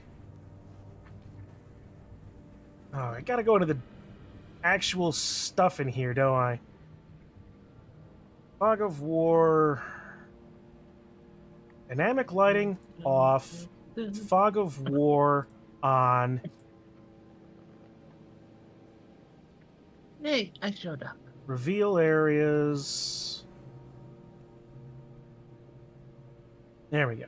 The stairway is narrow and steep as you very quickly descend.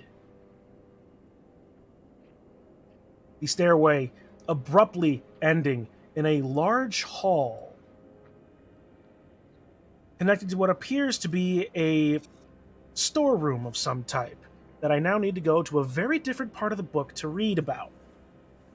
I think it would be in the same part. But Oh, it is in the same part, it's just like about 15 pages later. why wouldn't it be earlier? Because we're going. That's not how way that's not the way these maps are organized. Clearly, they needed to have it organized the way that every party would go through. Obviously. As you come down in here, the hall stands in deadly silence. Heavy beams support a sagging 10-foot high ceiling. Fog clinging to the floor, obscuring everything that's less than 3 feet above it. A giant shadow lurches across the ceiling as a dark figure shuffles purposefully down the corridor towards you. Make sure I'm all on the right things here. Layer. Token. A strange figure. Here it comes, shifting through the fog.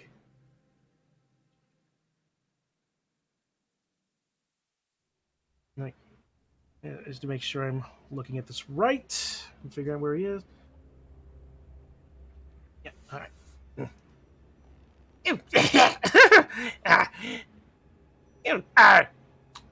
Who are you? Is everyone insane? Why does everyone we meet gotta be insane? I'm gonna pull out my sword. Be quiet. You thing. Have I seen this guy before? Roll a history check.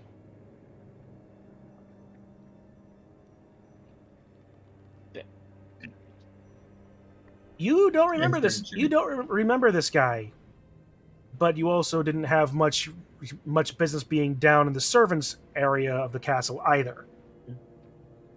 Okay. Now, for you to do the thing of, oh yeah, you guy that I remember. Totally. We did all those things together. I don't know. I think this one. I'll leave it to Theo.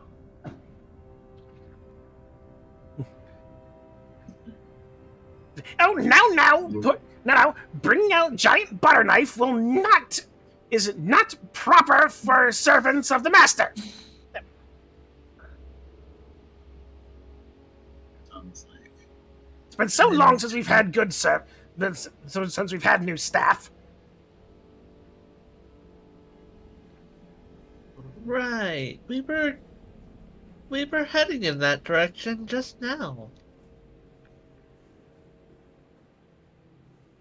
We are here to put the sword away, attend to the new guest in the castle. We are her special servants.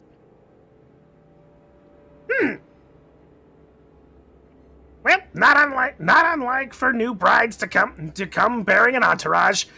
Very well, very well.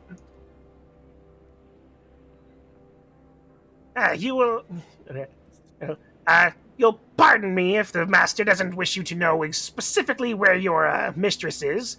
They want to spend, I suppose, well, quality time, I suppose is the best way of putting it. But please, come down and make yourself comfortable.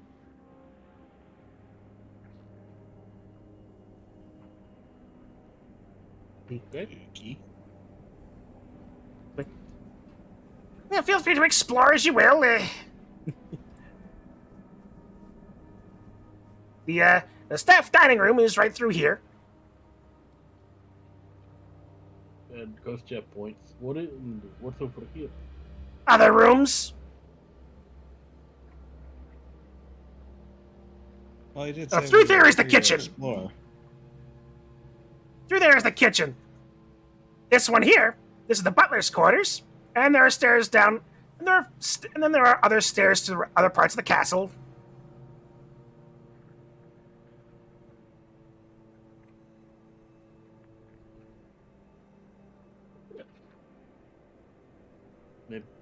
Yes.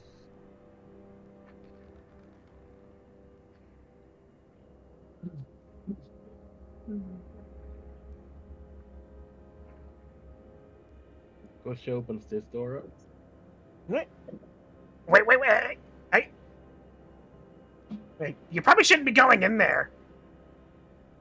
Oh, why not? No, it's the butler's quarters. We are her personal butlers. Roll a persuasion check. Damn it. Oh, that Oh, is not no. one of the right people to do this. Oh, wait a minute. Never mind, Wait a you got it. Ah, well, that's okay then. Yes. Don't worry about it, Right. little creature. Why All don't right. you show me the kitchen? Oh, certainly. I'll show you the kitchen. He walks. Give me a second. He walks over to this other door to the north side, one of the doors. Meanwhile, Kostya, you turn opening up the door. A 20-foot square room is filled wall to wall with clutter. A long, sagging bed sits to one side under a huge faded tapestry that depicts Castle Ravenloft. Dusty lanterns sit in various places. Bright curtains are draped haphazardly around the room. Thousands of pieces of junk cover the floor. Broken swords, crumpled shields, helmets all lie in haphazard piles.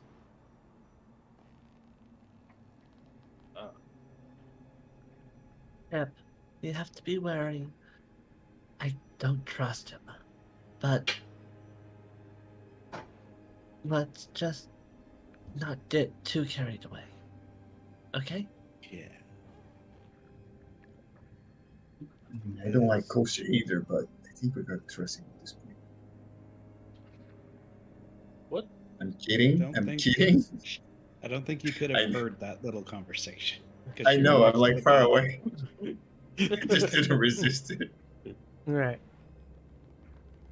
All right. So you were I'm gonna just check trying out to the. distract. I Was want to that- distract the little guy. I want to Okay. distract the little guy. All right. Show me the kitchen. Our guest has very special tastes. I need to check that every ingredient is up to her standards. You know Oh, what I mean? Yeah, of course. Oh, such fine leathers. Yes. Please don't touch me. You notice this as he's eyeballing and looking over your gear, very longingly. If you do it again, I'll cut your hand off. Yeah. Well, yes. He opens the door. In the kitchen, Just wanted to roll an intimidation check. a horrible odor of decay fills this steaming hot room. A huge pot Ugh. bubbles over the blazing fire pit in the center of the room, its green, muddy contents churning. The far wall is lined with pegs, hanging from which are numerous large cooking implements, some of which that could easily double as implements of torture.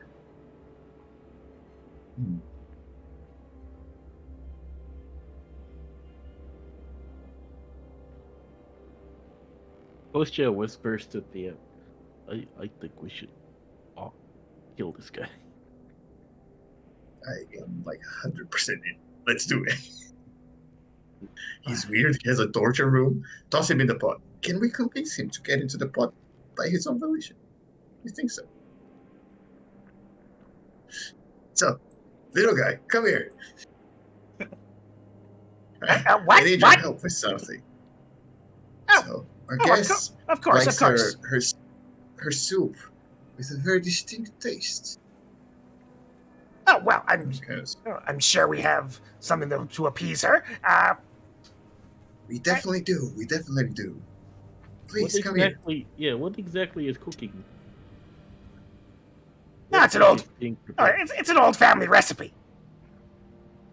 Kitsu waves over the others and is wanting to open the door. You guys can probably do it. We're keeping him plenty distracted over here. All right. So we're gonna put a It's put a missing one pin. key ingredient. we'll put a pin in that for a second as Kitsu and Chip, you open up this door in front of you. Yep. You see a Bring it, dude.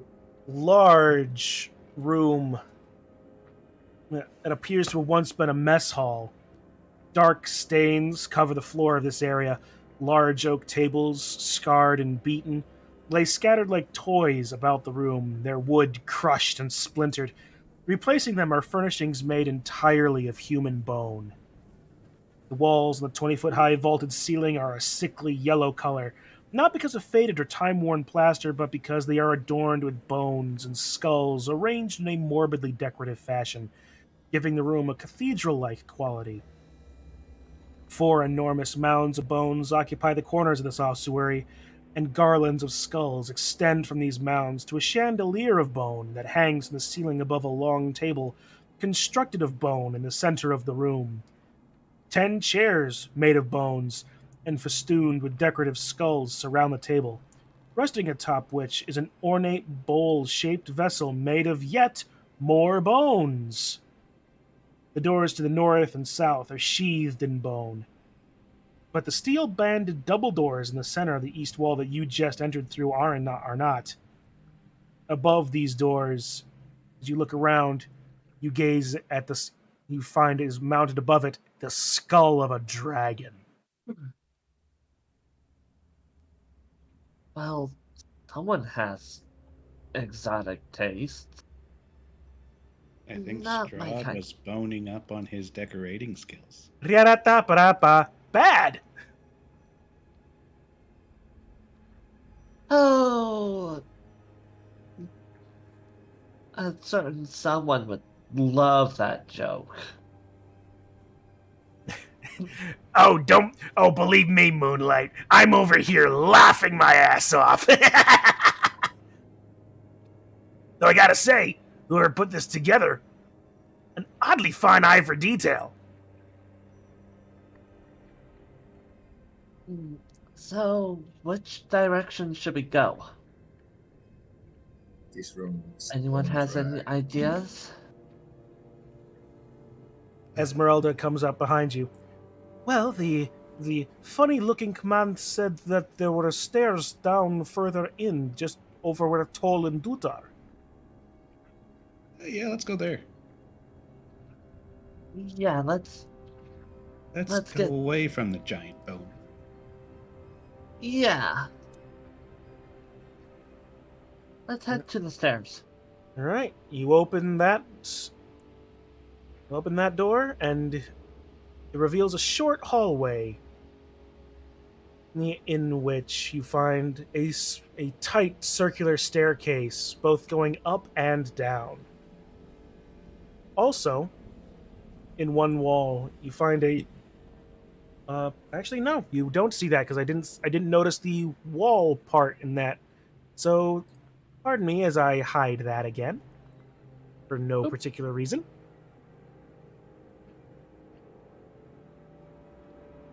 I mean, should we keep on going deeper? Well, we need to get to the Mad Dog's crypt. So that's normally down. So let's go down. Four Kostya, of us. Theo, Mm-hmm. Yeah. Yep. Let's go back to that pin and pull it. why are you two? Nah, okay, it's not on the screen, but it looks like you're on a different layer. All right, Kostya, Theo,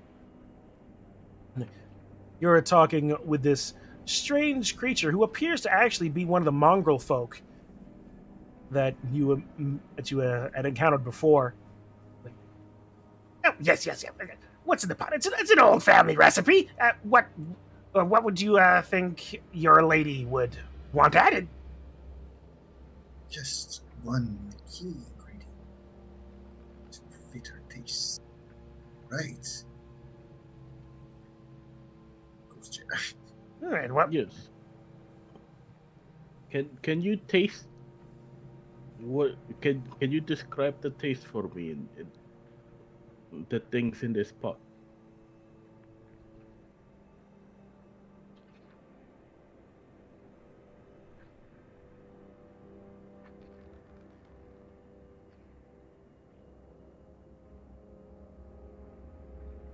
Oh, well, the things in the pot are pretty. So, are pretty basic.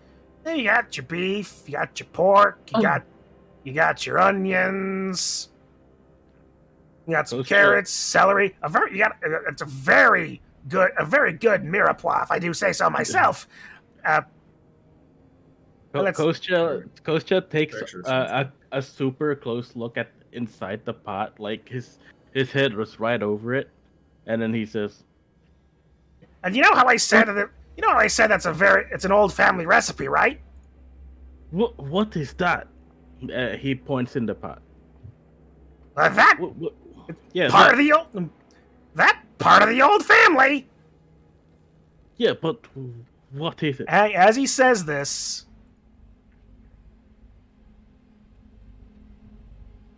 make sure I'm on the right thing. Grab the doopity. Erupting from the pot are 3 human zombies. What the fuck? And they all attack you. It's a trap. And I was about to push him into the pot. So Damn it! Yeah, roll initiative. Yay! I was waiting for you to do that. Yeah, fuck, even moved around. Da-da-da-da-da.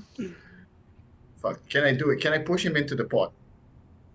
On your turn. It is definitely my turn now. Eat that trap. Oh, damn, yeah, it is. Did you remember to select yourself before rolling? No, he I did forgot.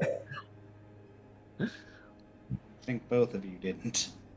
I'm there twice. I noticed. All right, so Theo gets a 23. Kostya gets an 18. I need to bookmark that page and go to the actual back of the book this time. Find a stat block. Fortunately, the stat blocks are actually in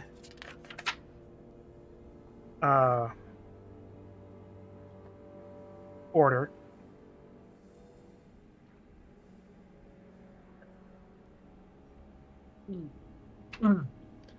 Here I so was he's- playing the smart person.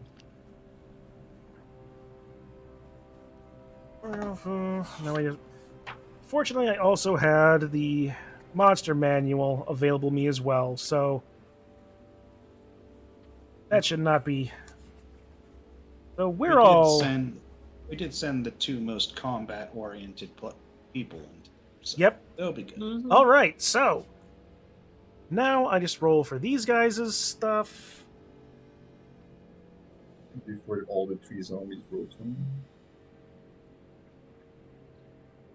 And I roll for this guy's stuff, which is just as bad.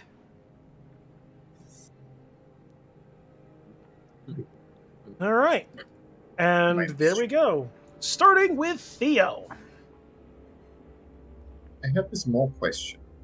I have 3 rage points, Yes. and that special rage consumes 2. Yes. Can I use a normal rage here? You certainly can. Alright, perfect. I got a normal rage. Into claws. All right. Swords, I guess. And I'm just gonna attack the little guy. Okay. I do 18 hits. 23 hits. hit him twice. For 15 points. plus 6. And my rage thing? No, Okay. it's only 2. 4. Okay, so 15, 19 points in total damage. It's still alive.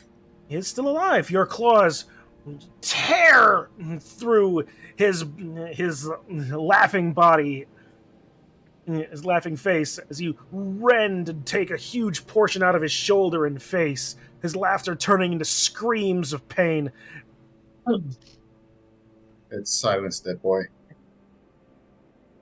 27 and 23 hit again. Jesus, one of those will crit. This better be dead now. Yeah, that's a lot. So 14 plus rage plus the double of that. So double that becomes 6. 6, 12 I plus see. 8, 20 plus 4 is 24. Might have overdone it. You think? Poor mongrel folk. As you proceed to almost perfectly butcher this creature, almost perfectly removing the bone from the meat, as Into the box. as you dismember the creature in front of you.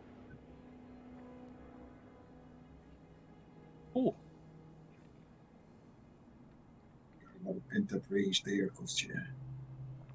Feels good. I just imagined it was a sword. Kostya, your turn.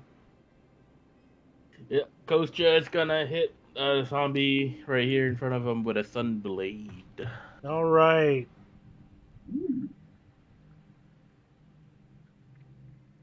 26. 26 hits. Make sure it's a flat roll. 12. Yeah. D8 plus 6 plus another D8 because you are attacking an undead with this weapon. Ah. Just Okay, do roll. an old Yeah. die roll. So 12 plus 1d8 for 17. The energy of the blade tearing through flesh and bone, searing it, while still leaving it sickly wet. Though the creature is still standing in front of you.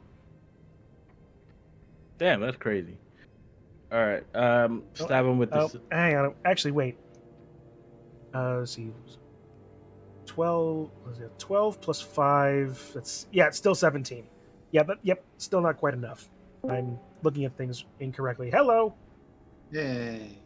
Oh, Hello. Hey. Duncan. There's combat. Good to see you, man.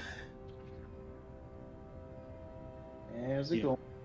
You missed. All right. So yeah, go. All right, I'll finish him up with the silvered rapier. All right. 15. 15 hits. Flat roll. With 10 points of piercing damage as you drive the rapier into the creature's chest and up through its skull. Nice. Let's see. I now make a roll over here.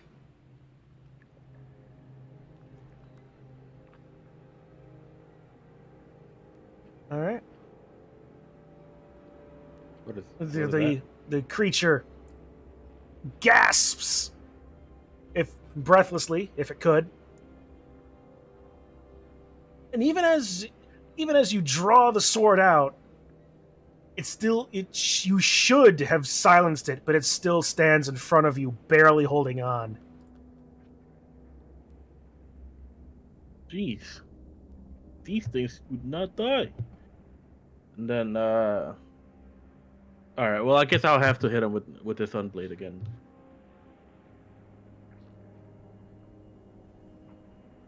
Uh, 28 hits. Flat roll. Plus E8. All right. And with that, With that, the Sunblade, you strike across its neck, sending its head clanging from its shoulders, unable to regenerate from that hit. Perfect. Perfect. Go for the hit. Anything else? Nope, that's it. All right. The zombies are going to turn around. One against Theo, which is Oh yeah, where are you recklessly 19 attacking? to hit. Was Theo recklessly attacking? Yeah. Advantage too. 19 to hit.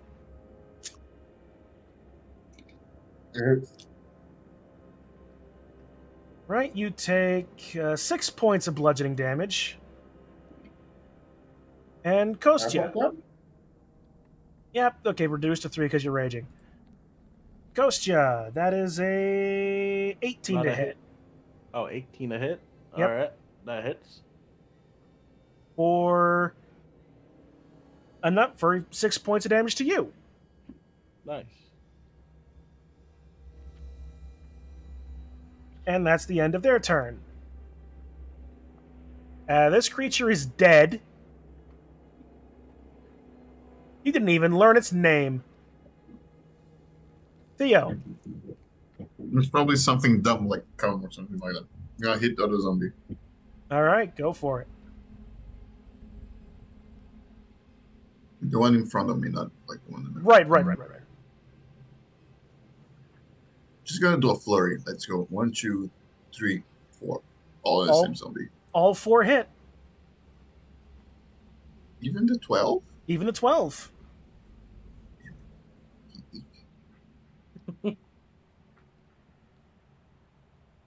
All right, so 8 plus 2 is 10, plus 6, 16, plus 9, 25.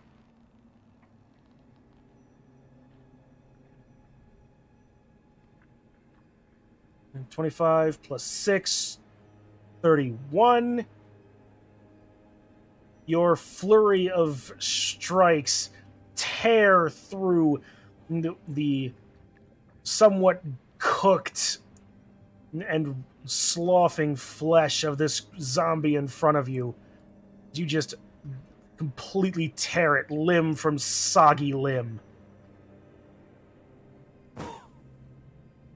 I love these buttons. Nice. You're gonna have to tell me which button that is, because I love that particular magic button from Sword in the Stone. That sound is just so good for me. Kostya. Yep, straight up Sunblade him. All right. 17 hits.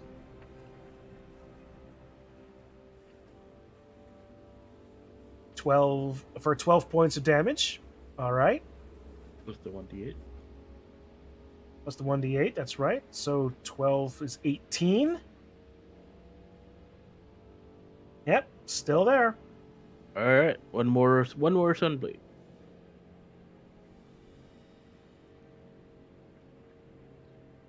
13 hits. Another 10 points of radiant damage plus the extra. Plus the extra 1. And you didn't even need the extra 1, nonetheless. You drive the Sunblade straight through the skull of this last zombie, sizzling whatever remaining brain matter it may or may not have had as its form sags and slumps, drawing its head straight down off of the blade, leaving a seared and wholly smoking gash straight through it as it collapses on the ground before you.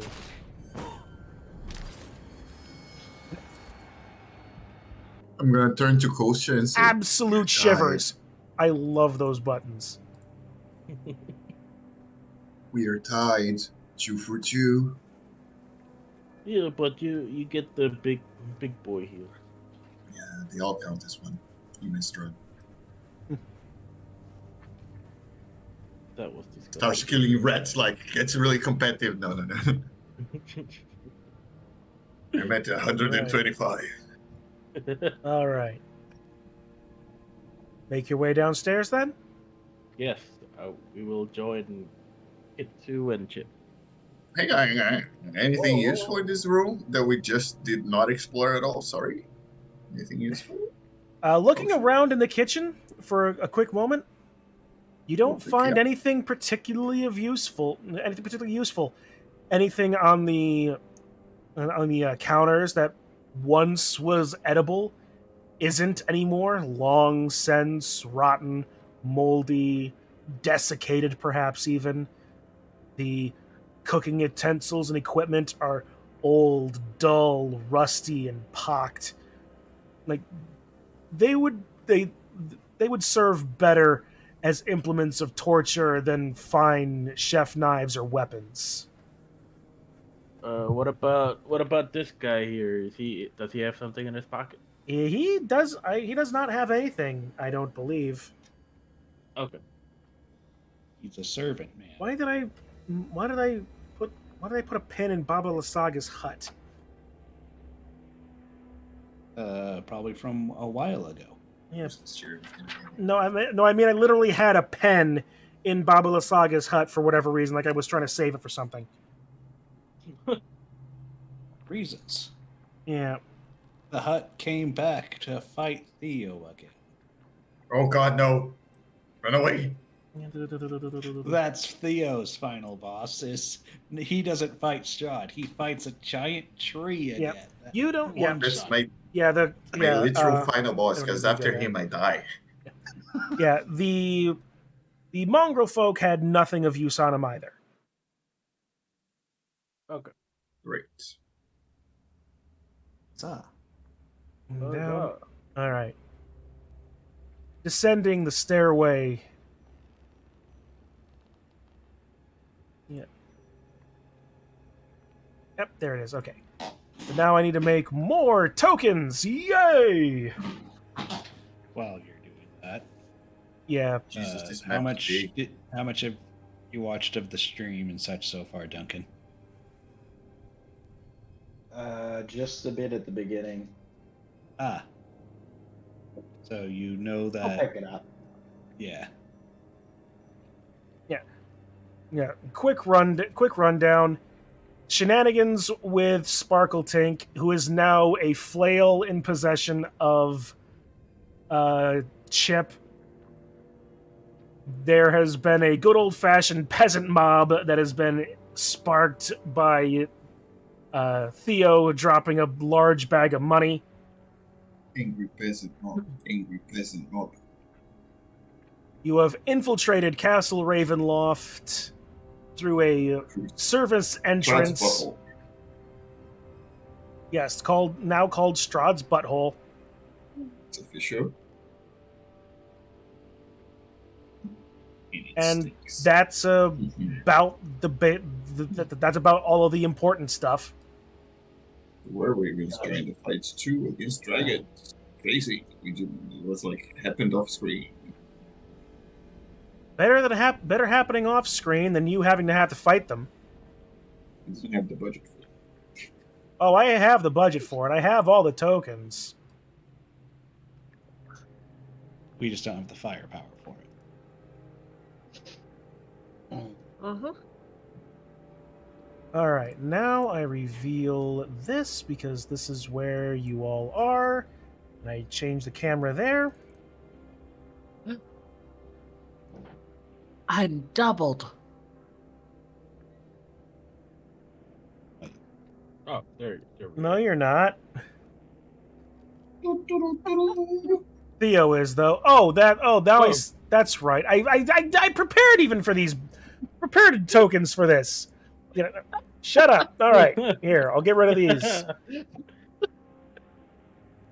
I had prepared tokens apparently, and I had forgotten.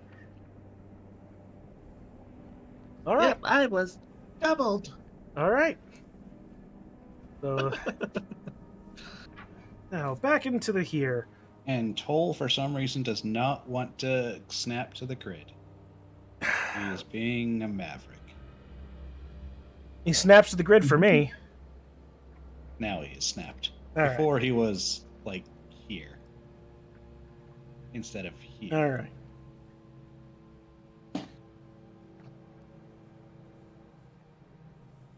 As you descend 80 feet, this tight staircase that is barely wide enough for you all to descend even single file, never mind passing each other. They descend deeper into the black, still water fills an arch hallway before you. The water's surface is like a dark, mirrored glass, disturbed only occasionally by the thwick of a falling drop from the ceiling. 20 feet ahead, arched doorways lead downward from either side. Of this hallway. In each doorway, an iron door stands closed and partially submerged. You hear a weak cry for help from the southern door.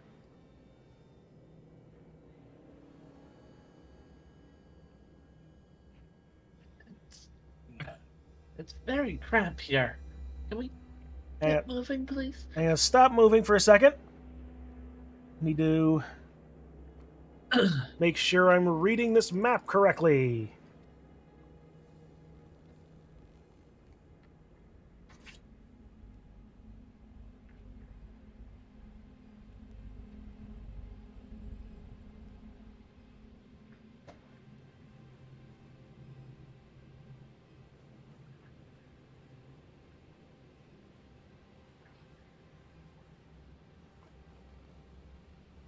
All right.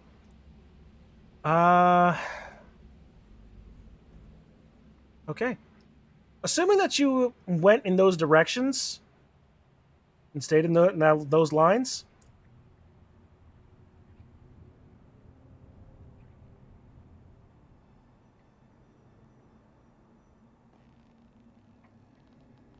Basically, yeah. I just need to make a check. D100.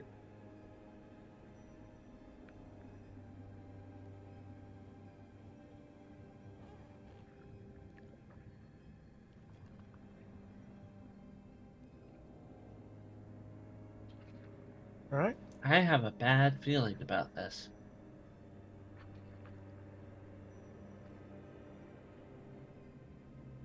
All right.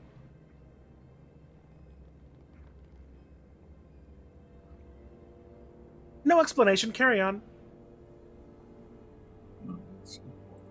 So we heard a faint cry for help in the south door.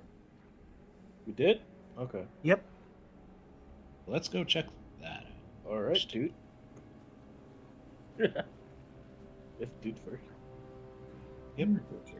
Doot is the tank, so Doot will go check it out first. Clearly. Dude knocks on the door and puts the ear against it. Do you do that? Chip. Very suddenly, you put your foot down in the water beneath you. You feel the floor give way. Oh no. Too suddenly for you to make a reaction, and because you're wearing heavy armor, you plunge immediately into the floor.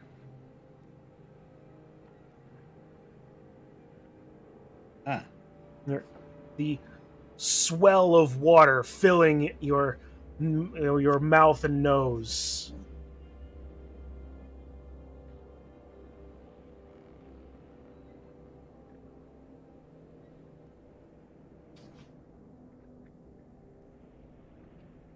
As you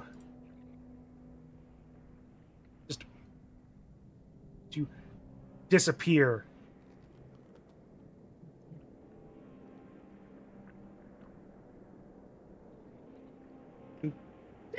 No!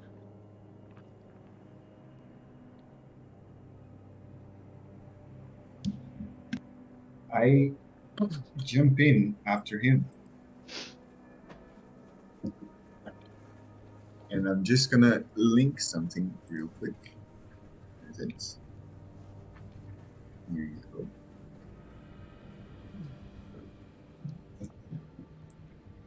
Look. Okay. All right. Theo. You dive into this place where Chip disappeared.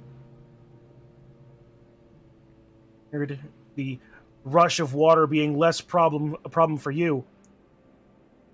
And you appear, assuming I don't grab the wrong thing, because I did.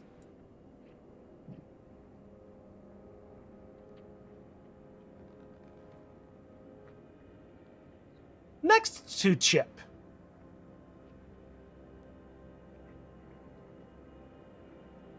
We're gonna have to give you the kiss of life. In a cell, apparently. Come here, Doctor. Oh. You are about knee to waist deep in water where you are.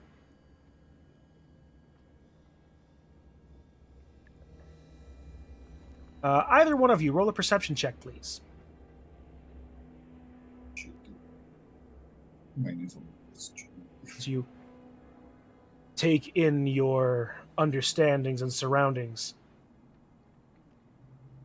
Shaking yourself, well, first, like the dog that you are, to get whatever moisture off of you that you can, and also shaking your senses clear, you take a moment and you hear, actually, the faint cries of your friends kind of nearby.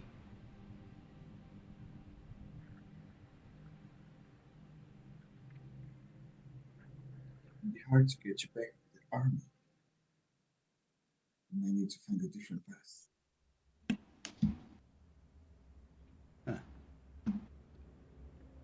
That is weird. Chip takes a step forward and tries to look out through whatever. They are closed and locked iron bars. It appears to be in a cell block of some sort. And I may as well just reveal the entire thing. Huh.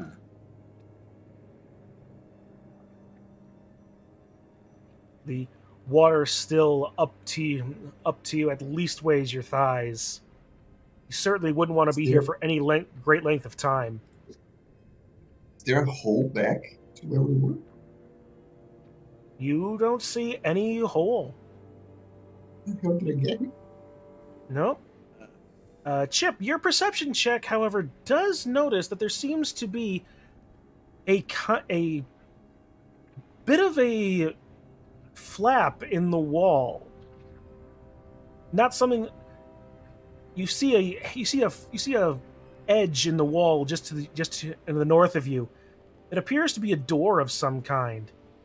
Not one that you can open from this side, but there is definitely another entrance into this room, but not the one you took. Huh. Yeah. Shall we try to pry it open? Is there a door thing?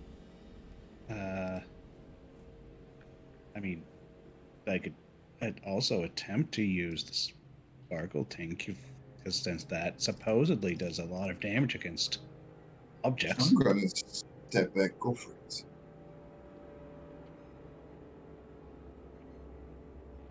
Yet have the item in my inventory yet, so Right. I will add that. I will add that for next time because I've been a bit busy this whole time. But yeah. Theo, if you still have, you got rid of Sparkle Tank. Yeah. I mean, I do have. Roll your Warhammer with advantage for this case, just for.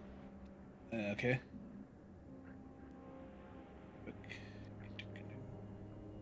So Warhammer, advantage, ka-chow. Ah, yes. Perfect. Just You good old. you You lift Sparkle. You lift your new flail and swing it around. Surprisingly, it's light and easy to maneuver, despite being a flail and a weapon that you aren't perfectly familiar with yet. In doing so, the impact explodes against the wall, and you realize that it was only a couple of inches thick. As behind it, you reveal a large, sloping corridor, far too steep for anybody to slide and to climb, and slick with wet. Behind it appears to be a connection to another trap of some kind. Ah, Wait. Small problem. I cannot cling to surfaces. So, you know. Sweet. too bad we don't have someone who could spider climb. Putting a pin in all of that, you guys. You saw Chip disappear and Theo dive after him.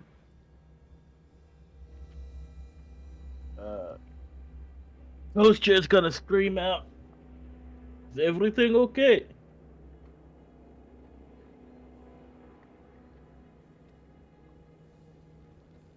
Would we hear that?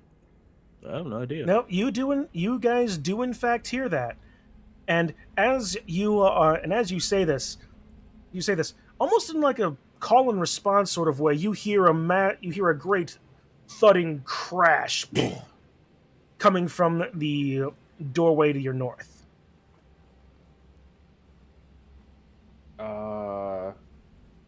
Do I see them go down, or is that like is there like a big hole and I'm like, oh, okay, they're down there? You saw them go down, but you don't see the hole. Okay. Can I do a little investigating that section? You certainly can. The water is about up to your neck, by the way, dude. Ketsu, you're muted still, so if you're trying to say something. Oof, that's rolling so. I wasn't really saying anything, but I would like to investigate the north. All right. Okay. This thing's freaking out. I don't know why it rolled twice. That's fine. All right. Because it likes you. Taking a deep breath and diving beneath the water, you poke around. You don't see anything that you can specifically explain. You poke and take a moment longer.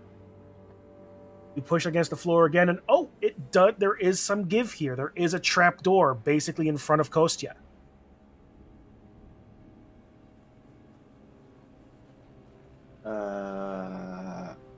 I let Kostya know, and then look at him like I'm taking his lead. Okay. Kitsu, you examine the door. I just need to make sure there's nothing any.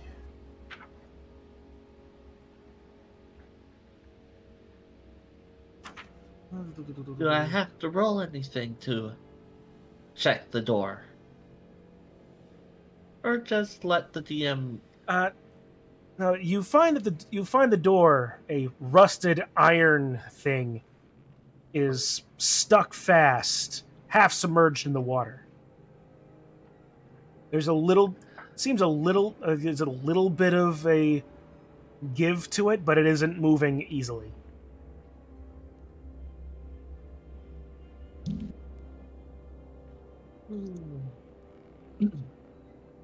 First of all, I'm gonna actually use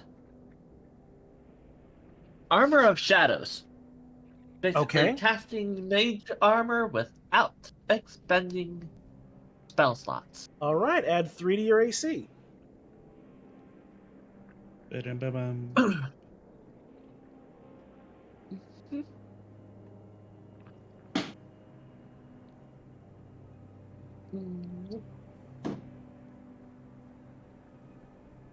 Anything else? 3 for mage armor. Let's see. What can I do? Would I be able to use a spell to either push the water or evaporate it? You could certainly try. True. Which I'm going to prestige it. Wow. Prestidigitation. Can I get the sound effect again? I said, wow. No. I want the whoever was doing that. Ah, yes, that one. Thank you. That's on Aelita's Discord channel. It's called the Disney Poof. Oh, it's so good. I love Sword in the Stone. Anyway, you cast Prestidigitation, and the water around you feels slightly warmer. That's one way of doing it. You ever thought about maybe casting that around one of the guys though? Try to make him real embarrassed. Yeah, I could have done that.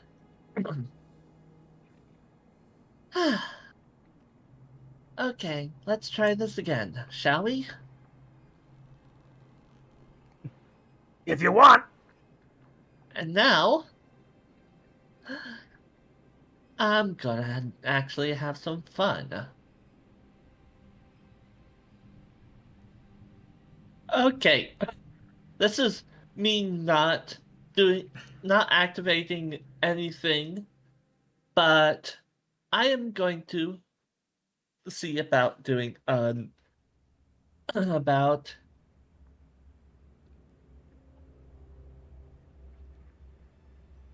this.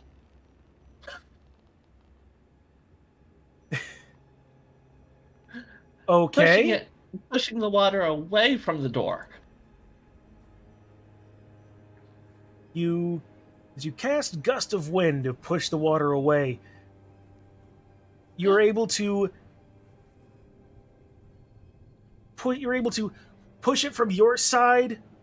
Need away just a little bit, but it takes the full power of the spell. But even as you do that, even as you get any sort of leeway on your side of the door, the water just keeps coming back from the other side, filling in what you emptied,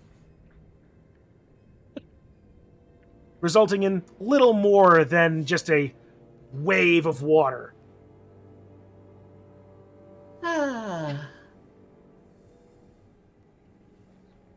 That will just be a slot and not an actual packed slot because I'll use them. But yeah, after a while of making such difficult things, might as well just pull. Alright, give me a strength check. Yay, the one that doesn't have the strength to do much.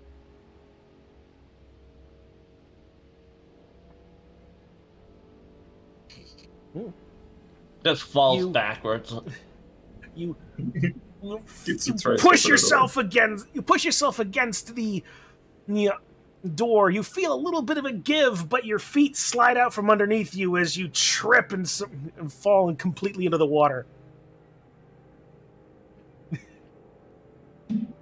Oh dear.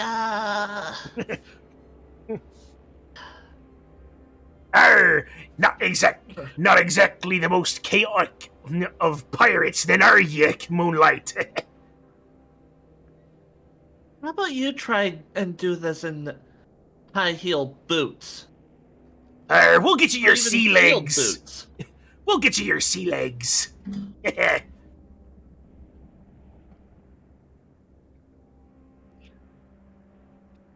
Because, yeah, this door is not budging. I don't want to use a high-power spell on it.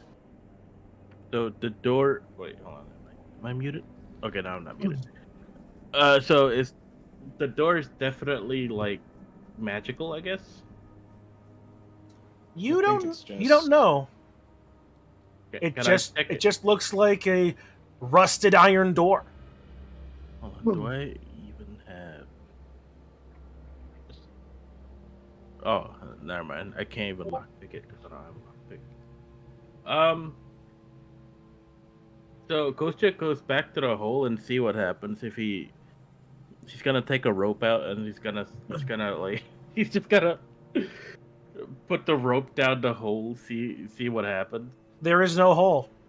Oh wait, there's no more hole? No, you go over there and you don't see anything. It doesn't open again. Okay.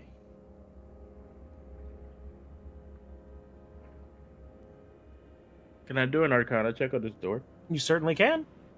Alright. Let me see. It's a normal door. Just open the door. It is looking over the door, poking, prodding. There are no inscriptions, no feelings of enchantment or auras. It appears to just be a normal door. Alright, Ghost Joe opens it. He Oh. turns the doorknob. Roll a strength check.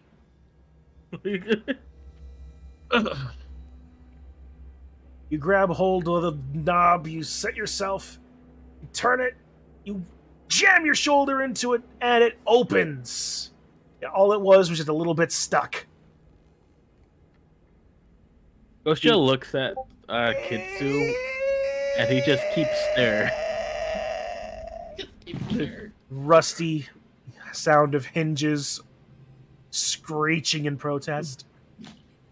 You didn't see anything. Yar, he may not have seen anything, but I saw things.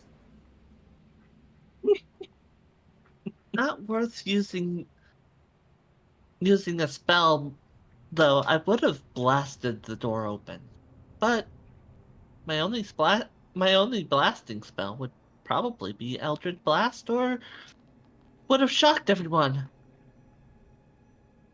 You know, water, electricity can. Maybe next time try using your hand. Right. Entering into this cell block, you find a row of 8. You find 2 rows of cells for a total of 8. Inside this back one, you find Chip and Theo, locked behind. Oh, hi, guys. Locked behind sturdy iron, if rusty, bars. We There are is- a little st- There does appear to be a door in the bars, and dude, or Kostya, whoever you want, roll me a perception check, please. Alright, I'll do it. I'm on a roll. I'm chuckling at General Damn in it. Discord. We didn't try opening the door, Chip. You tried opening the door. 14. We did. Looking around, you notice something that Chip and Theo were too busy mucking about to notice. The two of them are not as submerged as you are. Well, not as submerged as you are would be, even if with you being as short as you are. But they appear to be standing on something. As you look down, you see, in what illumination you brought with you, the tremendous and unmistakable glint of uncountable gold coins. Wait, my perception check of 28 didn't know a ton of gold coins we were standing on? It's dark in It here. missed you had other priorities. You're looking at the wall. We're not That was looking also at- my mistake. That doesn't help. Start checking gold coins into here. Let's see what's underneath. Do we have more?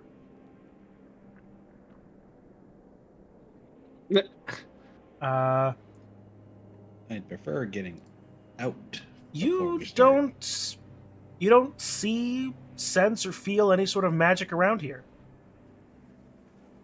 That was a misclick. It's like, still, no magic.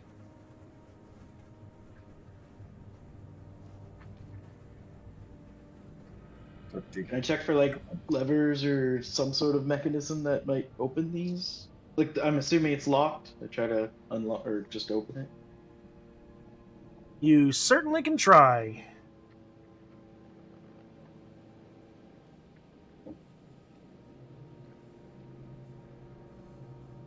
Wait, is he gonna try to do a strength check? No, I'm doing. Oh, do you want me Okay. to do strength? I was just assuming it wasn't work, but I can do strength if you want. It's kind of There, my thing. there doesn't appear to be any complicated mechanisms. The doors do have a lock on them, although much like Apparently, everything else, it is rusted. apparently, Isn't it Dude is still English? frightened though. You just Apparently. naturally. How does it open? I'm really curious. He's like underwater almost.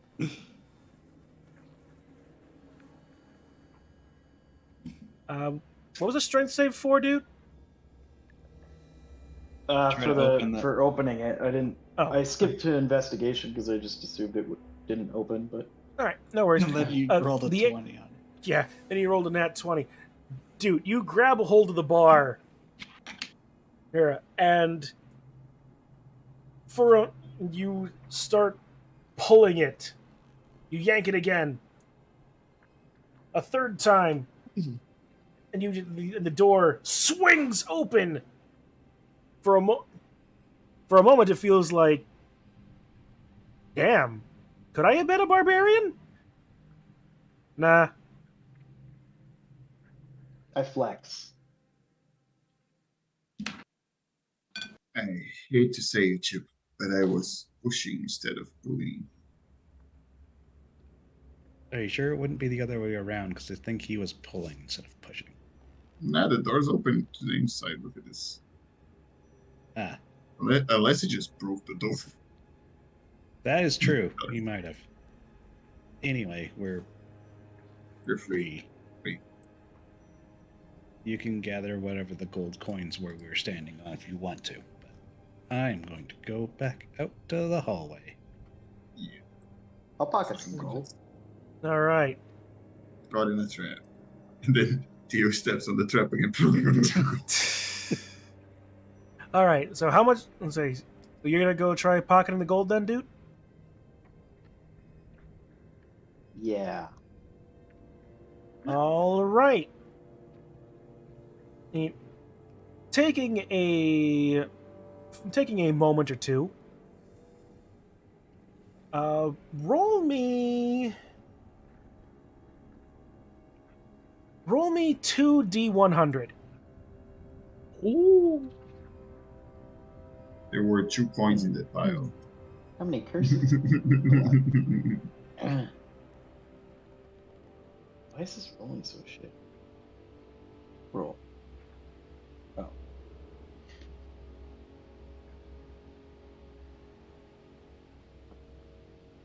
I didn't see any.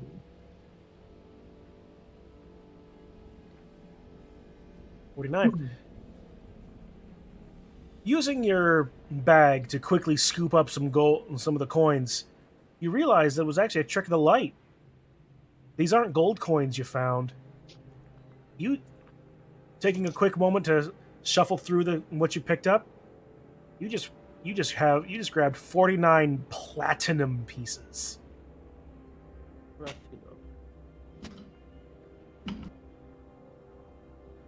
Casual life. It's a ridiculous amount of money that is completely useless to us right now. It's a lot of money. Can you imagine if we rolled 2? It was just a trick of the light. It wasn't a pile of gold coins at all. It was just 2 coins. The bottom. It was a pile of shit. All right. The floor is covered in 2 platinum coins. All I was right. really hoping for him to roll like ridiculously low damage. This has been so fun.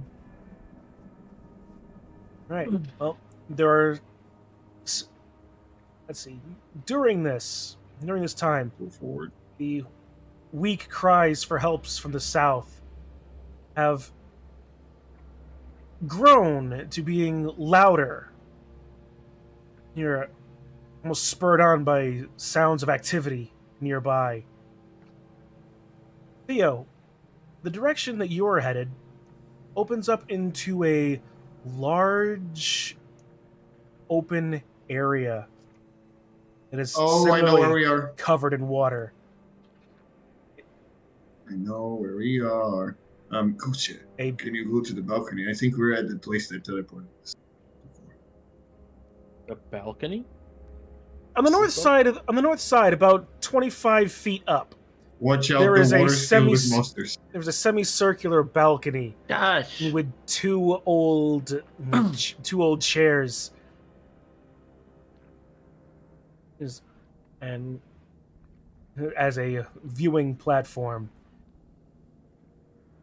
Oh. And Theo, you remember before as Dude gets over there, you say, "Watch out, there are monsters." Just in time. Yep, we're gonna need that Oh, gee. for Dude's a gonna die. number of zombies Oh, there's zombies? Oh, okay. to I thought emerge it was from gonna be like from beneath the water. so it's gonna be the most evil like sea monster or whatever. It's just fucking zombies. Let's go. So, with that, not to specifically suggest anything, but we have been going for 3 hours. If Duncan only pretty much just got in, do we want to keep going for a bit? I say we kill the zombies. Yeah, Duncan just got here. Let him. He's also right like in the Sure. poop. Very in the poop. All right. Yeah, let's kill zombies. Kill zombies and stream. Easy. My advantage initiative was just 10. Jesus. Yeah, just 10. Oh, 10's pretty Mine, bad. the virtual dice went almost on a 20 and then went 8. Really high. Oh. All right. Kostya, Theo, Doot, Kitsu, Chip. All right. And then I roll one more, which results in a sufficiently piddling number for a zombie. Yay. All right, Kostya, you're first. Alright. If I attack this guy, do I get advantage? 'Cause- I would say so. You're flanking. Okay, I'm flanking this. Because he saw him pop right up near Doot and he got worried, so. Advantage. Sunblade. 30-22. Okay. 22 hits.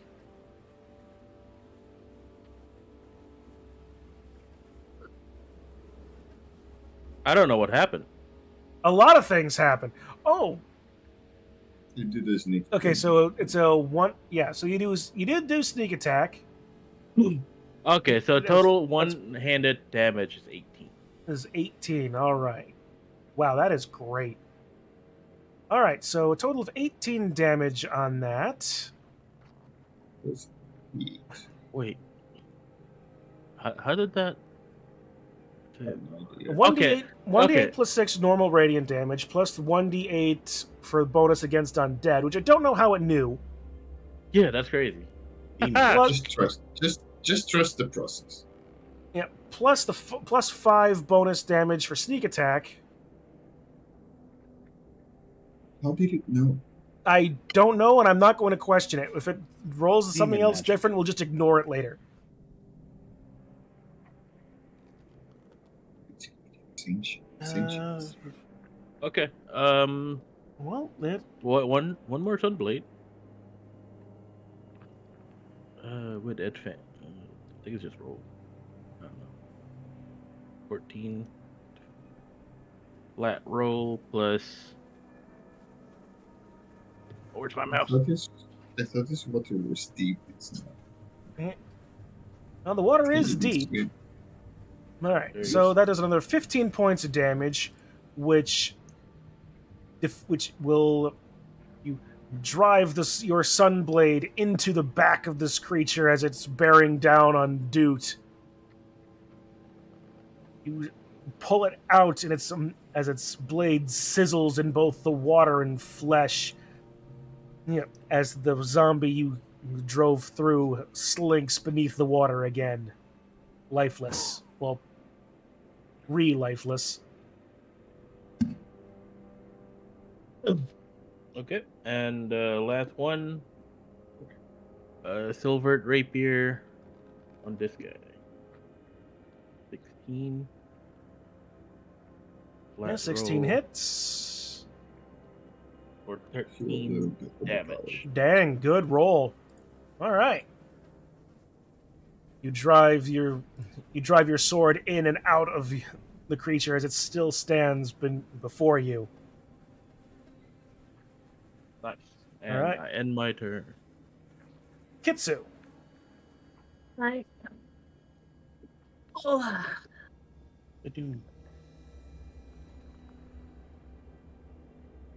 Hmm. Do I want to blast one thing with the... if I blast something with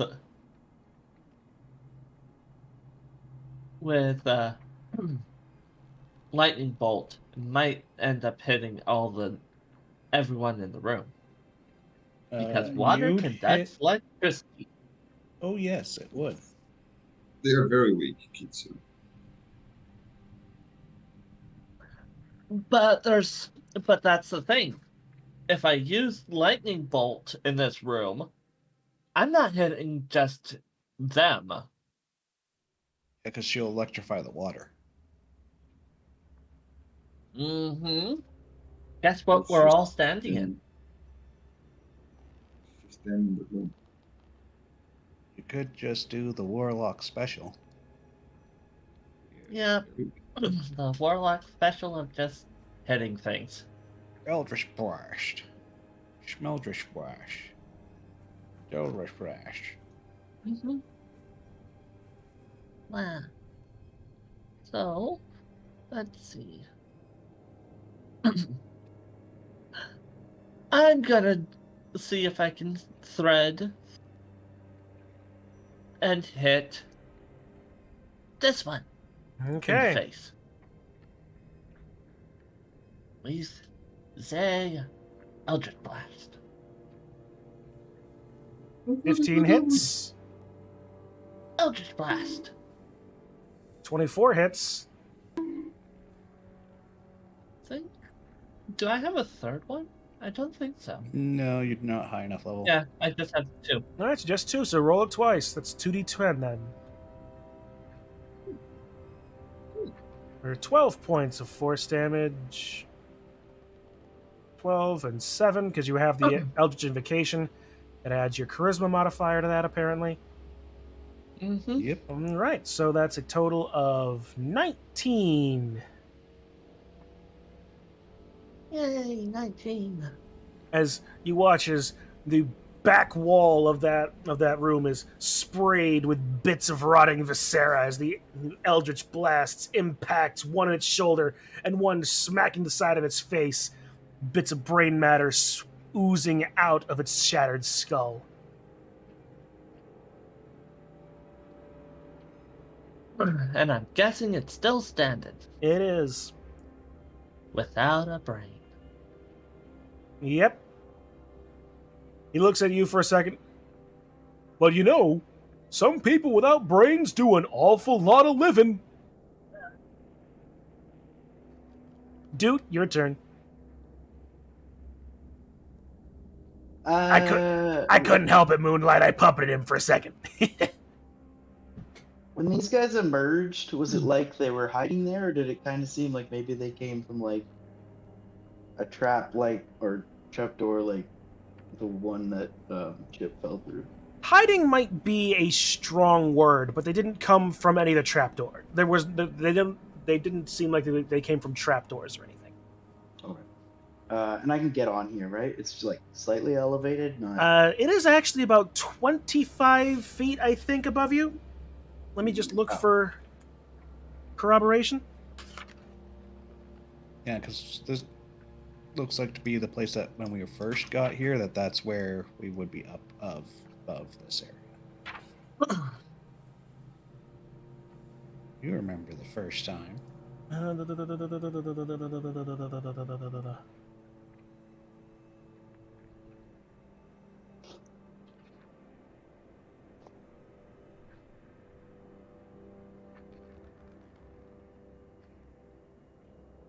Actually, no, I was wrong. It is 7 feet above the water's surface. That's How still deep is the probably too water? high for me, right? Probably. How deep is it? If it helps, the ceiling is about 17 feet above the water. So How deep is the water? It's only about 3 feet. It's enough to get to Duke's neck.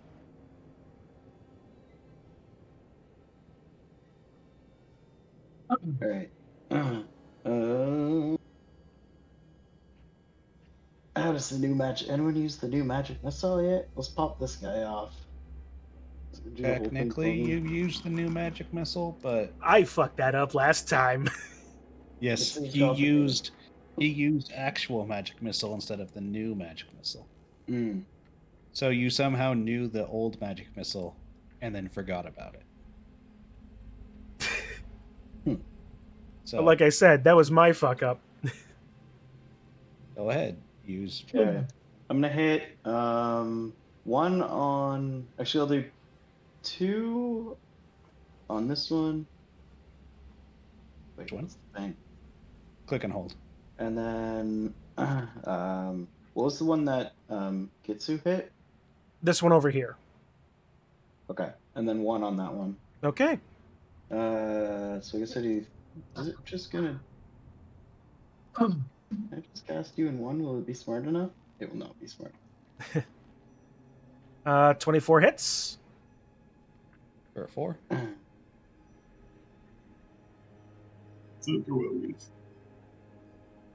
Um, 24 hits again.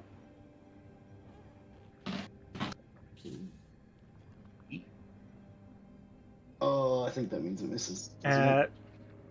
Well, If I roll a crit fail. you did roll a crit that means- fail. Technically, a 10 would Target still that- hit, but it is a crit fail, so that one does miss. No, but there's more to it. If the attack rolls a crit. No, that's a hit. I thought a fail, something bad happens. Oh. If any missile is a 1, they all miss. And I take 1 damage per missile. Oof. All right, so no damage is done to the thing, and you take 3 points of recoil damage, I guess. Nailed it. Perfect. Too bad it wasn't the other side of the dice. Yeah. But yeah. I'm embarrassed, so I'm done. Hey, at least ways I didn't trigger your being afraid, so. Just gotta say, like, for your comeback after a while, it's like amazing first turn, just brilliant. I think it's time for the boomerang. Boomerang the guys in the back. And this guy.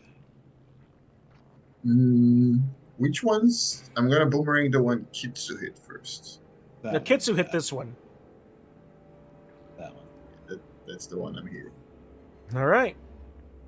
Did it work? Hang on, my game is over. 26 hits, well, if you're recklessly attacking. I'm Oh, recklessly jeez. throwing that boomerang. I'm All right. exposing my behind while I throw it. He's doing the super strong throw where you spin around while you throw it. Also doing a Well- little jump. 27 definitely hits, so roll your damage and make sure it's a crit.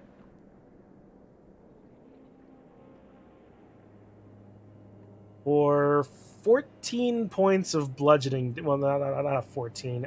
8 plus 3, 11 points of bludgeoning damage. Did it die?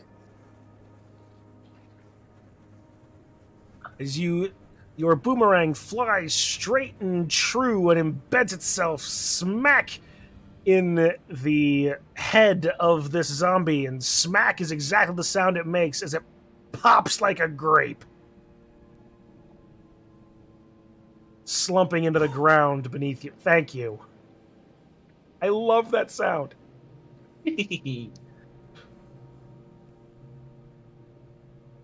I'm just gonna come in and silver scimitar this one.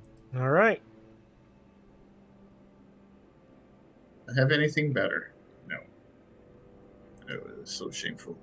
22 hits. Recklessly, of course. Obviously. Always be recklessly. Oh shit, that's terrible. 4 points. As you dig slightly into the zombie.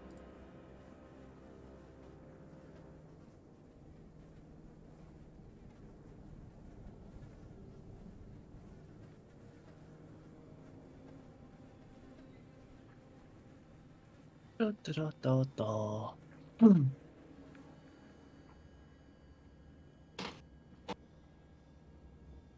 has the giant metal axe? Is it Kostya? No. It's Chip. No, it's not Chip either.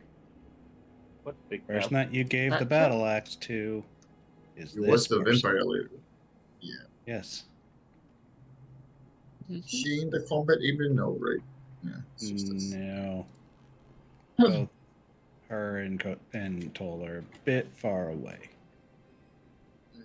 They are guarding the staircase. Wait, Toll shouldn't even be here, right? Or No, Toll would be here. Toll would rejoin us because she brought the Roy Ravens, but would rejoin us for, because yes, Yeah, he is a Raven. He is not a part of their group. So he We would could be say nice he's fighting the dragon off screen. That would be kind of cool. Yes, but he's also not as coordinated with their group as they would be by themselves. And, I mean, it would be helping, and it's a way to kind of he can come back at any time, right? Well, we're Since he deep jumped in the up. castle at this point, so he would have to somehow go from outside to instantly like smashing through a window inside. Also, Exactly, it would be like really cool. we're also down, Underground. We're down underground now, so Yeah, you wouldn't are work. 2 floors beneath where you began. So yeah, he wouldn't be able to get rejoin. Well, we do know where we're going, though. Technically, All right. So Theo, anything more you're doing? Yeah, do you that's have it. another attack, or you only That's have true. 2? All right. That's it then? Yes. All right. Chip. Okay. Movement is 30.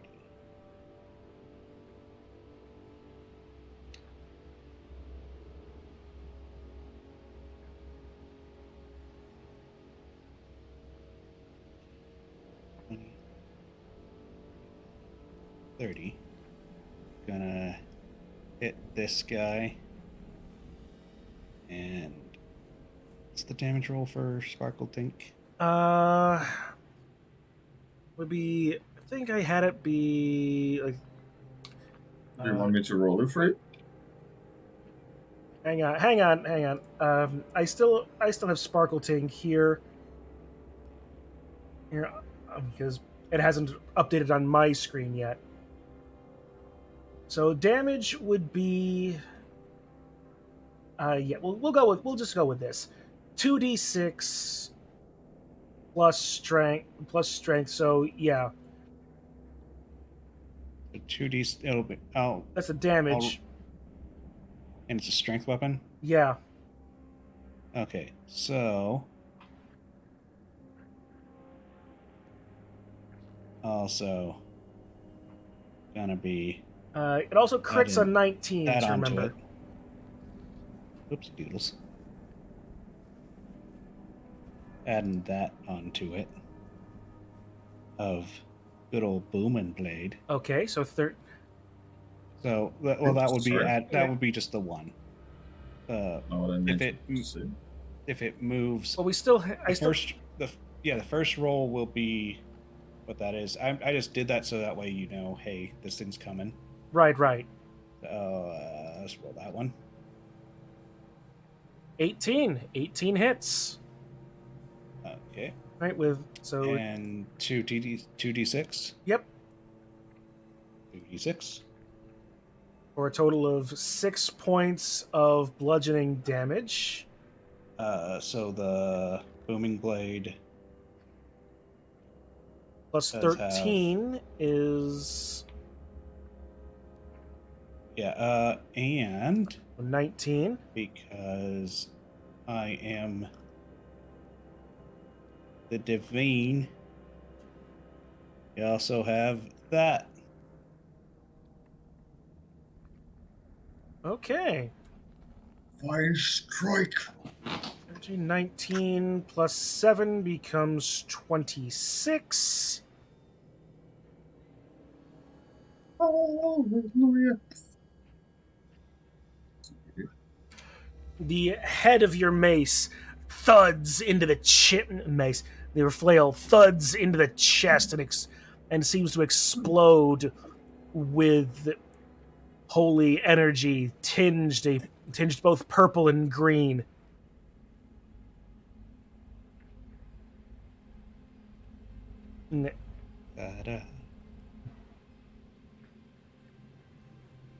As the zombie shudders beneath your attack, but it still stands, unfortunately, before you. Also, Might. if it willingly moves if it willingly moves a space, then it will take extra damage for booming blade. Yeah, 2d8 from booming blade. All right.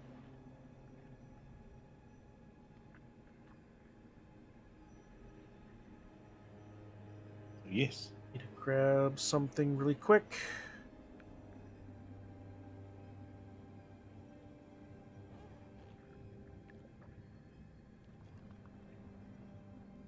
All right.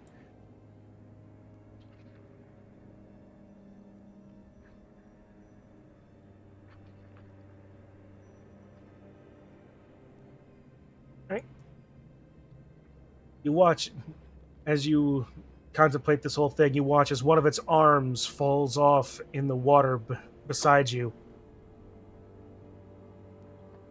Goes on to its turn. Everything thanks. Let's go. 1. The zombies begin shambling towards you.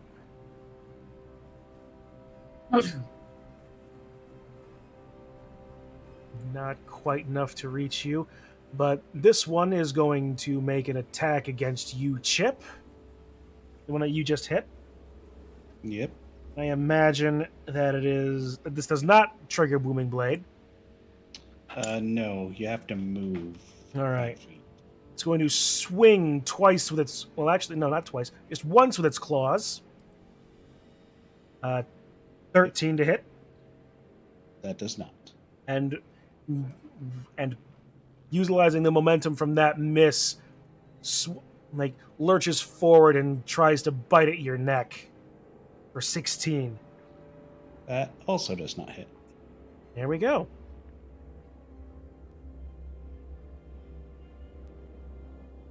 You feel a motion happening around your legs.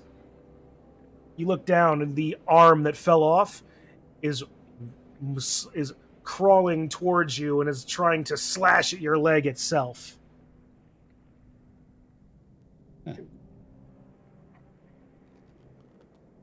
Huh. 16 again. That does not hit. Cool. Actually, I'm just going to Casual pop that 18. onto the layer so you can see that. Cool beans. Kostya, this Yes. zombie that's next to you is going to do the exact same thing, taking two claws against you. All right. 10 to hit. Nope. Natural 20, Yes. No. That hits. obviously. Nope. So that's well, good job. It's not that much, but it's still doubled regardless. 11 points of slashing damage from the crit. Hang on. I cast Silvery Barbs.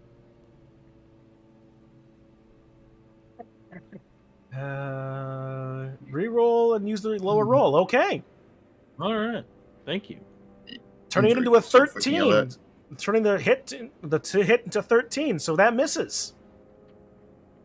Yes. Good use of silvery Enjoy. barbs. Huzzah!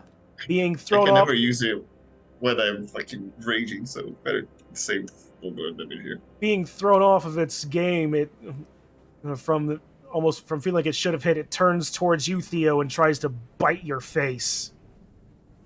Rolling a 9, it fails.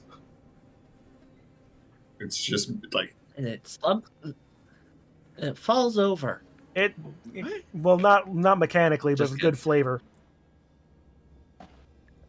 Dude, the one that approached you is going to take 2 at you for 17 to hit. Yeah, that's it. All right.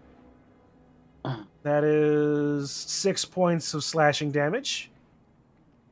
The second one, 14. Nope.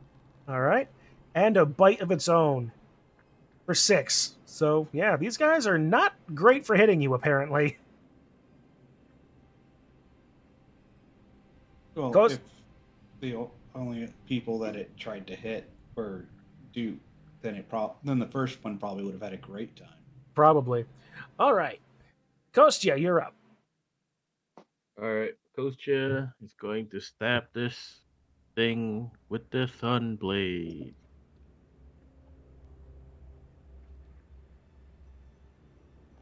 $14. Yeah, 14 hits. For And a 8 D8. points of damage, plus the D8, a bonus for an undead. 10 total. 10 total. The blade sizzles and sears the flesh. Yeah, while the zombie still stands before you, barely holding itself together. All right, hit him with the silver. Critical hit. natural 30. Okay. So you're going to kill this guy.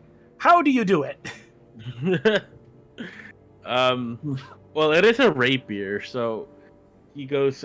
He just goes fence maneuver through the eye, out the back of the head, and then riposte. You drive your blade straight into the skull of this creature. You pull it back, and tearing the head with it. You look at your blade for a second. It almost looks as if like you could mount the skull onto your handle, your rapier, and have it look really neat. And then the coaster does like a ballerina twirl, and then it moves over here, and he's going to flank this thing and hit him with the sun blade. With a All right. the 14. 14 hits. And here comes the sneak damage. That's a lot of damage. Holy crap. A total of 26 damage on your sneak. Hiya. You drive the rapier into this one's skull, making a skull skabob for a brief moment on your sword before pulling it back.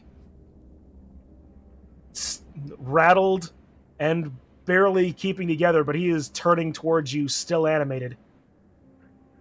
Oh, come on. That would have been really cool if you died. Yeah, I know, right? I'm kind of a spoiled sport that way. Kitsu. Alright, and my turn. Okay, so let's move about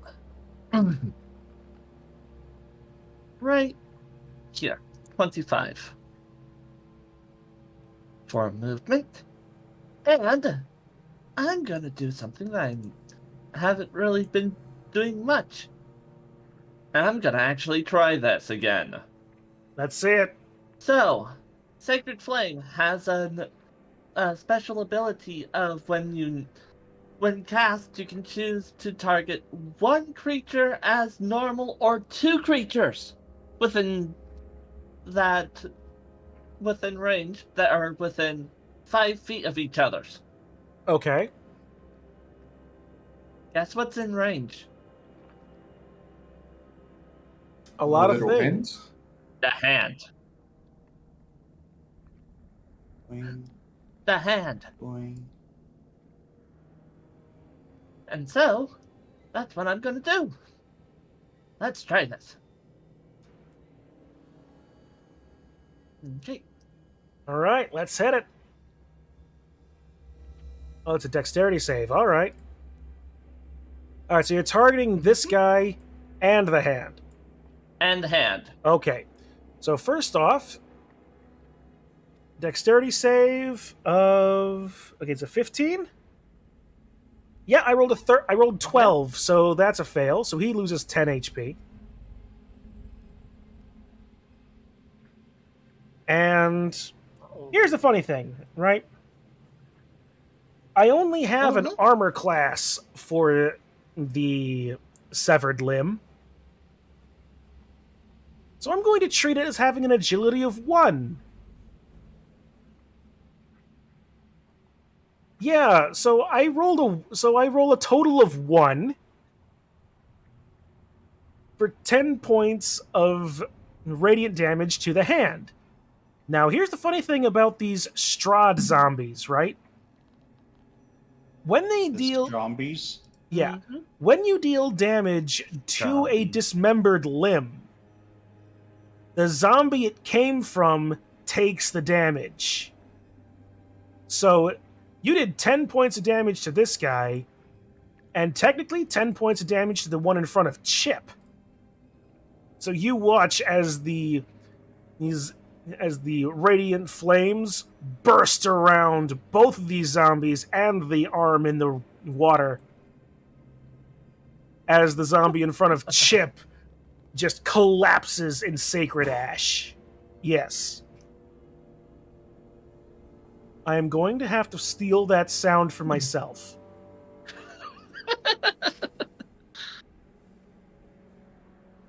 Well, job done. All right. Dude, your turn. Step out, give him a frost raise, what he says. Set it in. Oh, Frost Ray. Okay, yep, I see that now. All right. I minimized that window. Dude, If he steps out, though, that means he. Well, he had to step out. Yeah. Yeah, +9 to hit, roll it. Well, if he fires it right now, he's doing it in disadvantage. Well, he's rolled. It's a 13 anyway. Fire this one. You can fire this one. That's true.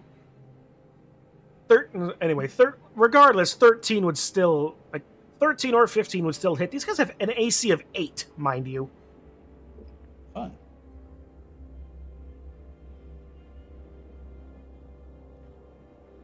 For a total of 7 points of cold damage. I'm going to point it at this guy, partly because it will hit, and also partly because the ray of frost strikes the zombie in the chest. It's the water around it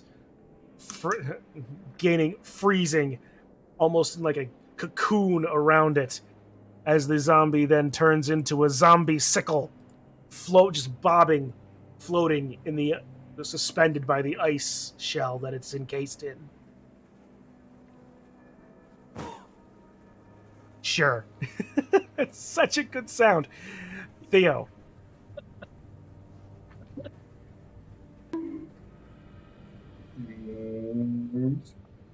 Okay. Where is it? Yeah, 20 hits if you're still doing reckless. Always be reckless. 6 points of slashing damage. Aim, not gonna kill it. And another 8 points of slashing damage. You strike the zombie once, twice. In between, you manage to take off one arm. In that way, and then drive through the chest of the other, severing whatever magic it had was keeping it together as it finally, slumps off in front of you. I'm gonna get like right next to Coach and say, I killed 4. How many have you killed so far? I think we're tied up, Coach. Again. Okay. You give me a little hand so I can get up.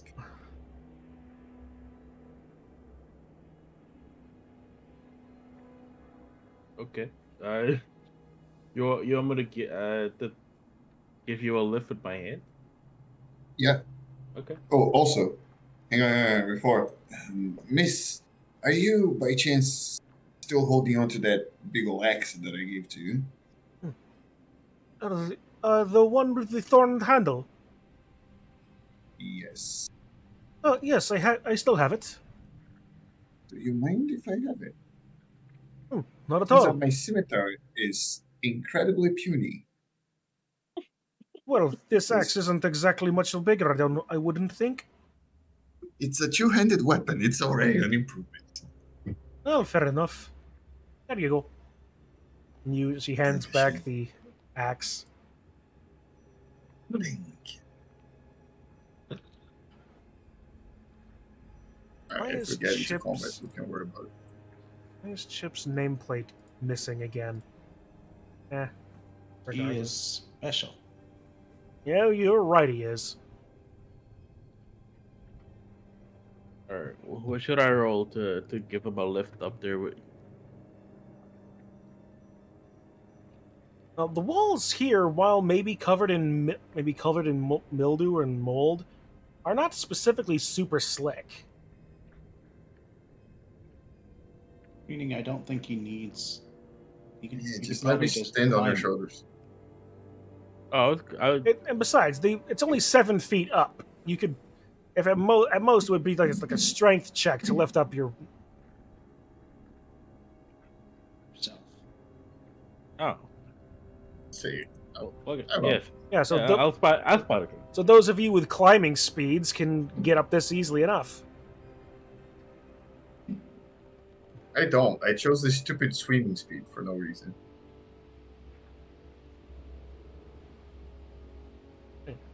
We're just gonna sit on this chair. That's all well and good for you, but we're still legs deep in water here. Oh right. I'm gonna throw down a rope. Yeah. Ghost Chest still has that. Still have what was it? 50 feet of hempen rope. So he's just gonna lose that here, I guess. Well, no, he's gonna cut 7 feet or 8 feet and tie it to something. All right. Well, you are able to, over a relatively short period of time, get all of your party up onto this Don't raised worry about me. balcony. I had the ladder, but I'm saving the ladder for a special thing I want to try. Right. You pass behind this I'm going tattered to- velvet old curtain. Yeah, I basically Misty stepped myself up. All right. Always have your Using exit a strategy. point. Don't you use a spell for Misty Step? I also have a trait Ah, okay. point for that it- too. But the traits, you can use it like 3 times or 2 times, right? The trait, only a short rest needs to be used for that. Yeah, why don't you just use the rope instead of wasting it? We put it down for you guys. Yeah, because it also allows, if you don't use it here, it does allow you to do the combo. The The Misty combo, Step, Thunder yes, Step. I would be able to use the combo, but for now, I don't really mind. Okay. Go through the door? Let's open the door. Yeah. You enter in the door and are greeted with a familiar sight. A brazier, colored stones around its circumference, 2 large statues of mounted knights in alcoves flanking. I'm taking all the stones. You take the stones. Even as you put them in your bag, moments after you do, they just return to the return to their spot along the brazier. Ah, shit. That didn't work. Quick toss in the one that we used to teleport again and go. Just stick and go accidentally go back again. Go back again. Oops, we gotta Chip. make the trip back to Strahd again because we teleport. I'm very tempted. Chip, can you just destroy it with your mace? No, because I think that these are like super magical and would just reappear again or probably not get destroyed in the first place. I don't mean the stones. I mean the entire thing. Just kill it. Destroy it. I don't want Strahd running away to who God knows where. Well, considering the I fact that don't when think he would. Don't think he would actually run away. That would be ruining his considering the fact, pride. yes, and also considering the fact that the place that we teleported to last time was instantly hostile against Strahd in general, I don't think that he might be using this to go somewhere. All right, then. Considering That's cool. I was hoping taking the stones would deactivate it would be simple, but it's not. Okay, let's go. All right, which door are you going through? if I remember correctly, the right door was the one that goes back to the main hall. And I don't think that's where we need to go, since we need to, as quoted, go to the Mad Dog's crypt, which crypts are normally down. So we need What? to Let's just go kill Strahd right now. We're here. yes. We can backdoor But him. Don't rush. if we Rush destroy means his death. if we destroy Also, I think the crypts mean just a way in. That's why they were special. Not as in there's something here we need to get.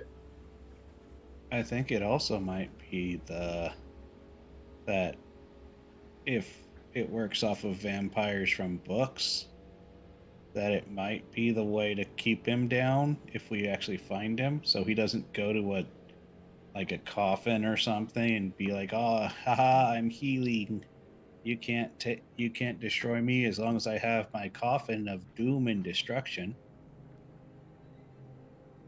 So if we destroy the coffin of doom and destruction first, then go after Strahd, then when Strahd tries to go, haha, I can heal, he will find out, no, he can't. I opened this door. You open the door and are greeted with a short passageway that turns off to the east again. A stairway going down a little ways. Down is good.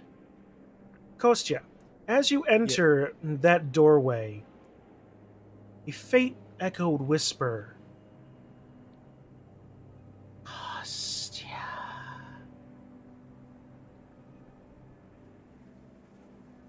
My champion. Bum, bum, bum. Ba-ba-bum. Dun, Ghost, dun, dun, Ghost dun. is trying to channel if she could hear him inside his head. He's gonna ask, "Where are you?"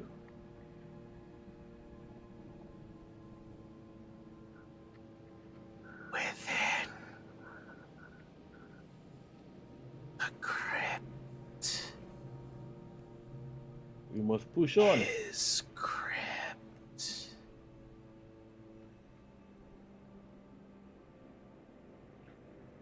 We have to push on.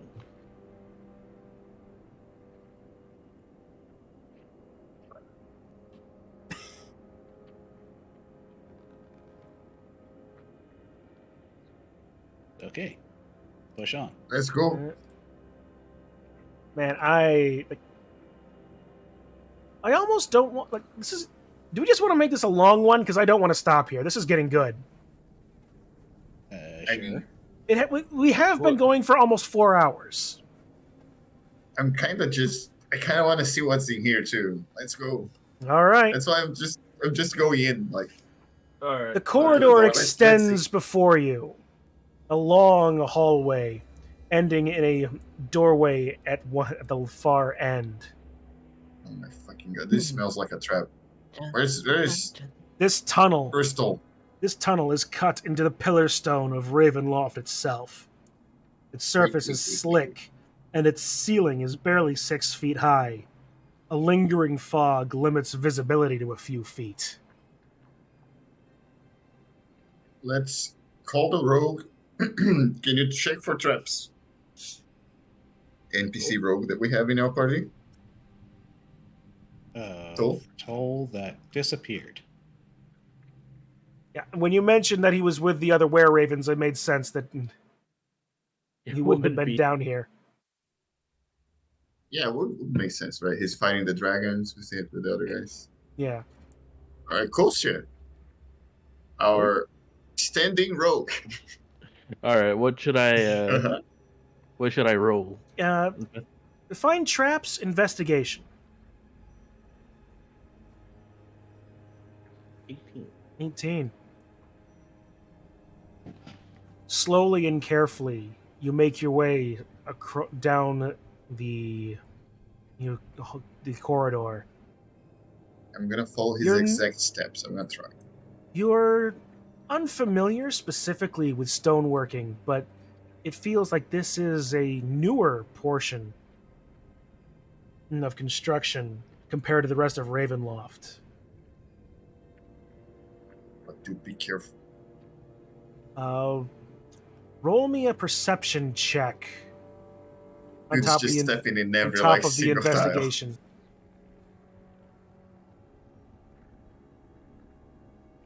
There you go. Oh shit! Kostya, you get to Beautiful boy. here and notice quick with that combination of rolls plus the crit. Mm-hmm. The floor in front of you is a trap door for about 10 feet. All right. Kostya is gonna put one of his arrows down here, and he's gonna say trapdoor where the arrow is, and then he jumps over it. I think it would be here. Yeah. Oh, Because 10 feet is 2 spots. not bad. Then Kosha jumps right into the trapdoor. Trapdoor here. Yeah. Trapdoor! Shoo! Woohoo! Trapdoor! Hey everybody! I found a trap. Watch me fall into it.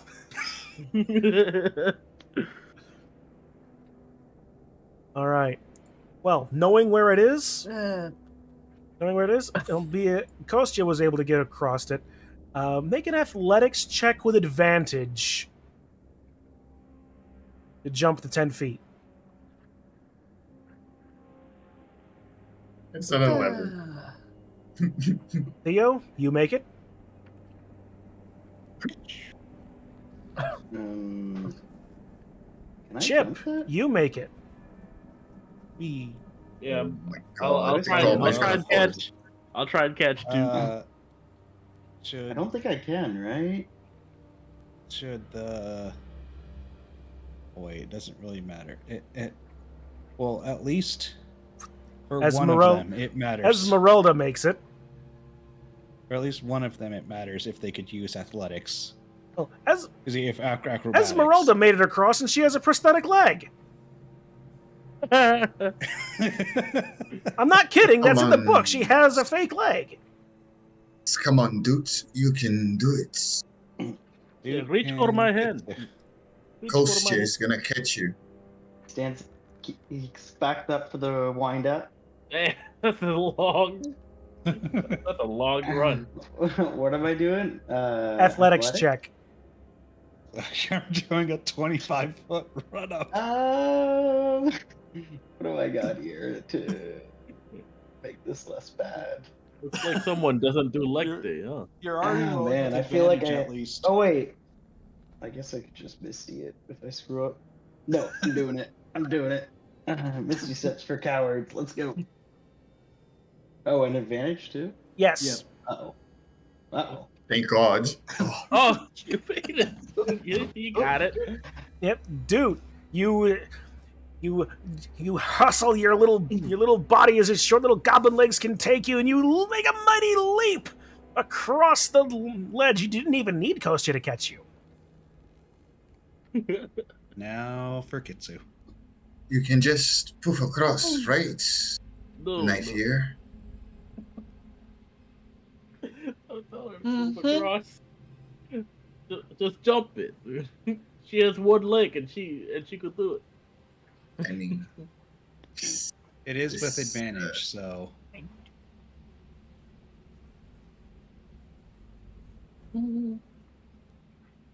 I can get you across for free if you're worried.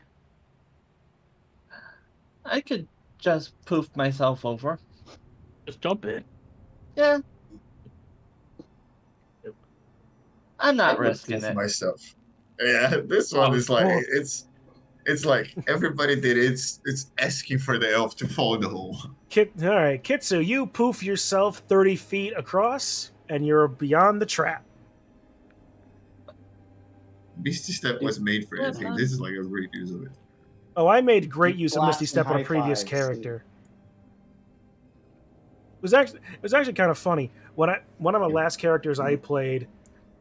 I know I've mentioned this tiefling before, but when she first showed up in the campaign, she did like a full superhero Iron Man landing in the middle of the party when she was just entering in, and then Misty stepped straight down through the ground through a drainage grate that she landed on.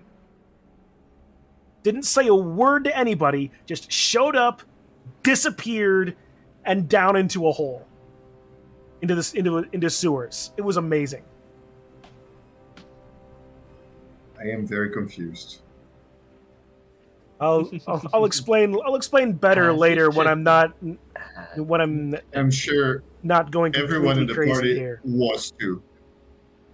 'Cause it's Oh, just they absolutely were, and they were all like, "Dude, What? that was cool what you just did there, man." Anyway, that would have been pretty cool. Yeah. all right. As you enter Open the door. you come to the door. Above the doorways, you see an inscription.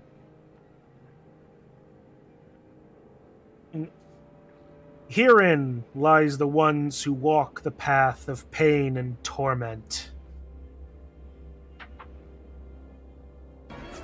It's a trap!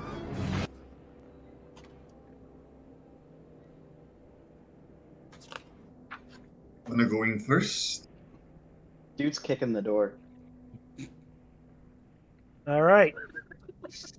Kick open the door. Oof. That was very close to a 1. Look at Dude with the muscles today. Hey, dude, you cannonball yourself through the door that was unlocked and unfastened in any way, shape, or form.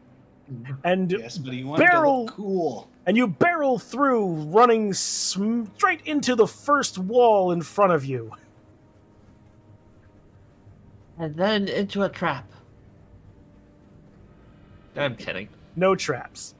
But Chip, as you walk through, you do see that inside is a massive room full of corridors and smaller sections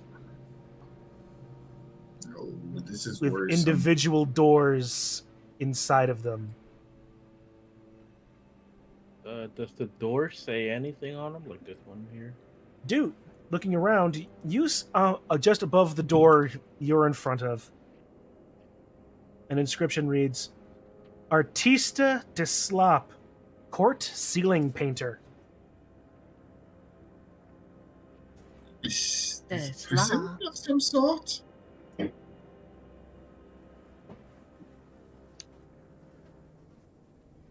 think there's a prison cell dude for people he doesn't like.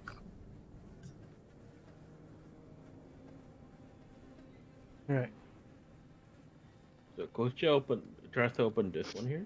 Do you want to read the inscription? Yeah. Alright. I just open it. Actually, you're in front of that one? The stone door of this crypt lies on the floor, its inscription obscured by fog. Crypt gapes open. A skull, some bones, a few bits of rusted armor lie atop a marble slab, with a leering stone gargoyle squatting at each end.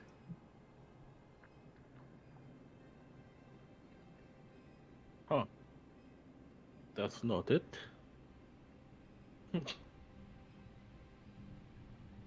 Actually, I'm gonna look at, is the armor like cool looking? You already have elven armor. I mean, And, maybe for someone else. I mean, the elven armor is kind of like green and it doesn't go with its complexion. The armor is finely made for a military man, but it doesn't appear to be anything special. Okay. All right, Ghost just gonna leave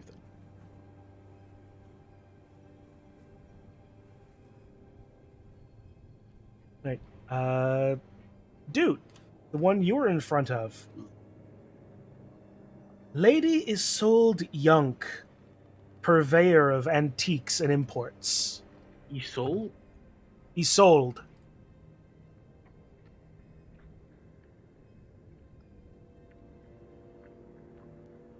I feel like I missed some things, so if any of these names are popping out to you guys, I'll take your lead. Nope. I could have sworn. Maybe it was something else then.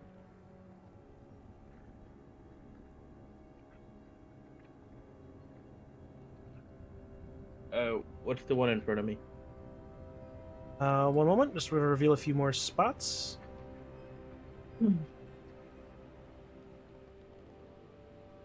Kostya, in front of you. The inscription reads, Duchess Dorfinia Delisnia. It can't be any of these. Kitsu, Got to be in it. front of you. Piddlewick, Fool of Dorfinia. Piddlewick full of Dorfinia. Dorfinia. Dorfinia. Dorfniya.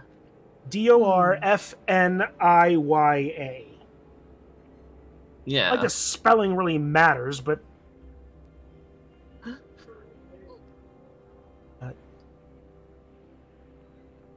This seems like some type of crypt of the Yes, For it's a dead. whole bunch of crypts. We need to find the right one. Kostya.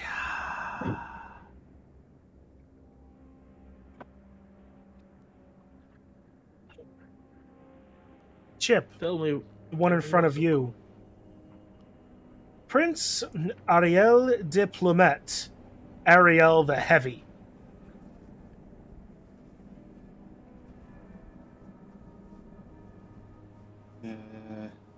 Oh, Can't. Chip opens the door. 'Cause he's curious. Alright. You open the door.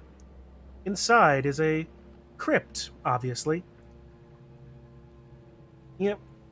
With a large, ghostly apparition above it. A apparition of a large, rotund man forms within the dark crypt, its eyes wide with insanity. Large, artificial wings unfold from its back. Huh. Roll initiative as he attacks on sight. Yay. Initiative. oh, Initiative? Yep.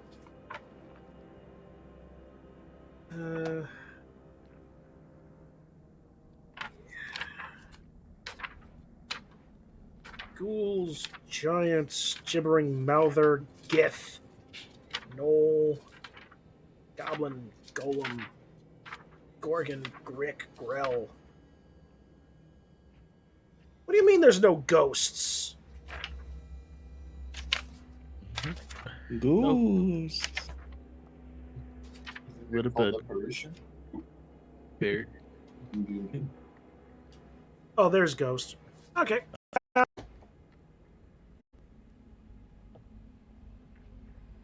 Sometimes you're blind, right? Yes. And sometimes you see too much. All and then right. there's sometimes where you don't see it all.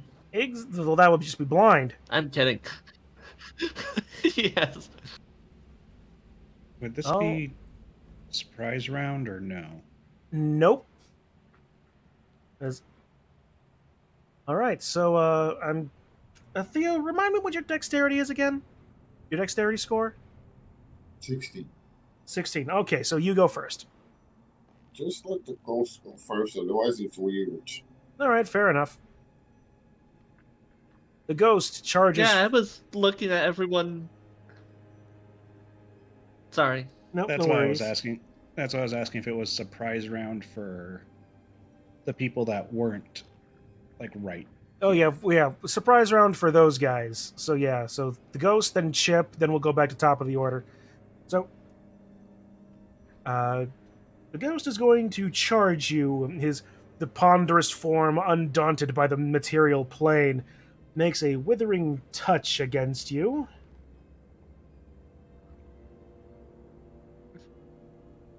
Uh, 10 to hit. That does not hit. Of course not. All right. And yeah, that's the end of its turn. So, Chip. Is this the ghost of Turkish possession? Okay. Gonna attack good old Sparkle Tinky. 21 hits. Okay. So it's 2d6. Yep. 2d6. Add in the 1d8 from booming.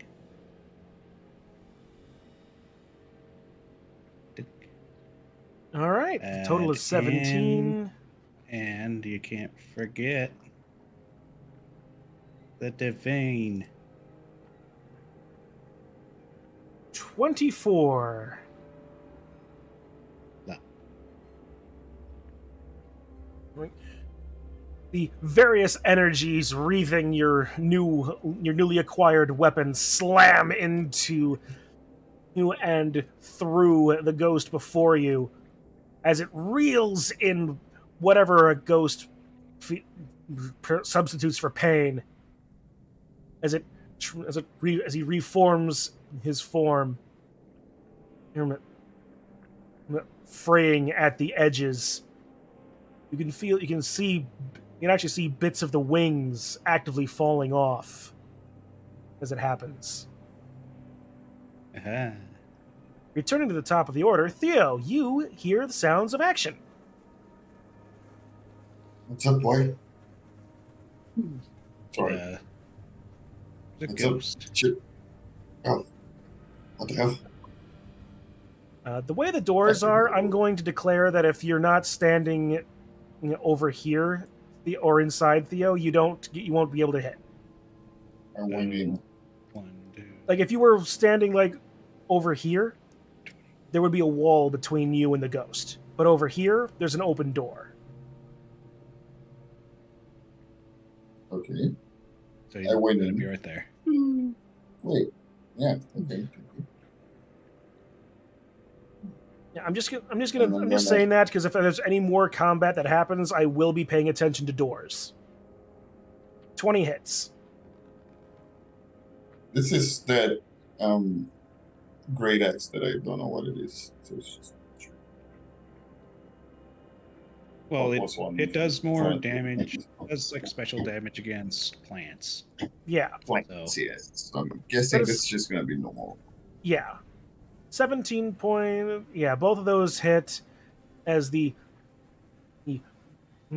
magic of the axe slashes through the ghostly form. The first one destroying whatever ghostly attachments that those wings had to the body. As the ghost looks in fear and horror and incredulousness at daring to break his wings, you sever its head from its form. And with the last gasp, the ghost just dissipates. Just with a, I'm gonna whisper, "Fear the forest" as it fades away. Thank you. That was So- a good one, Fergus. So great.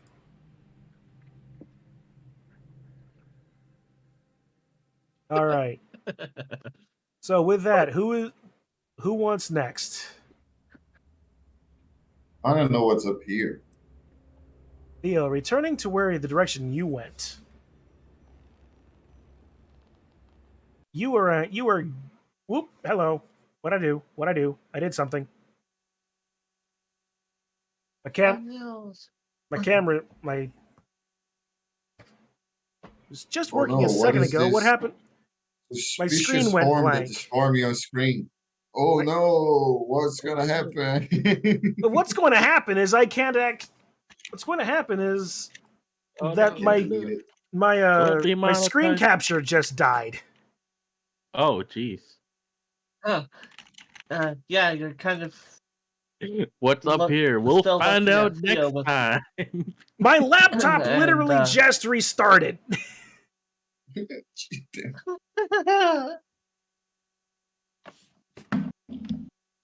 Next time. It's not on even that Curse hot. on the Strahd.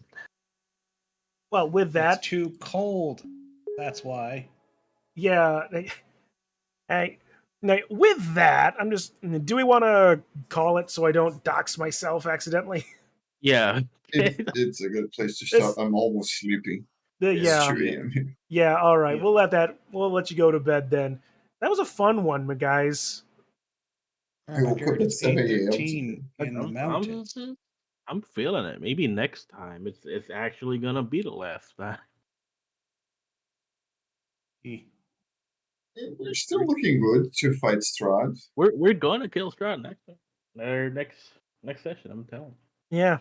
I'm It's saving my last It's rage for entirely him. possible.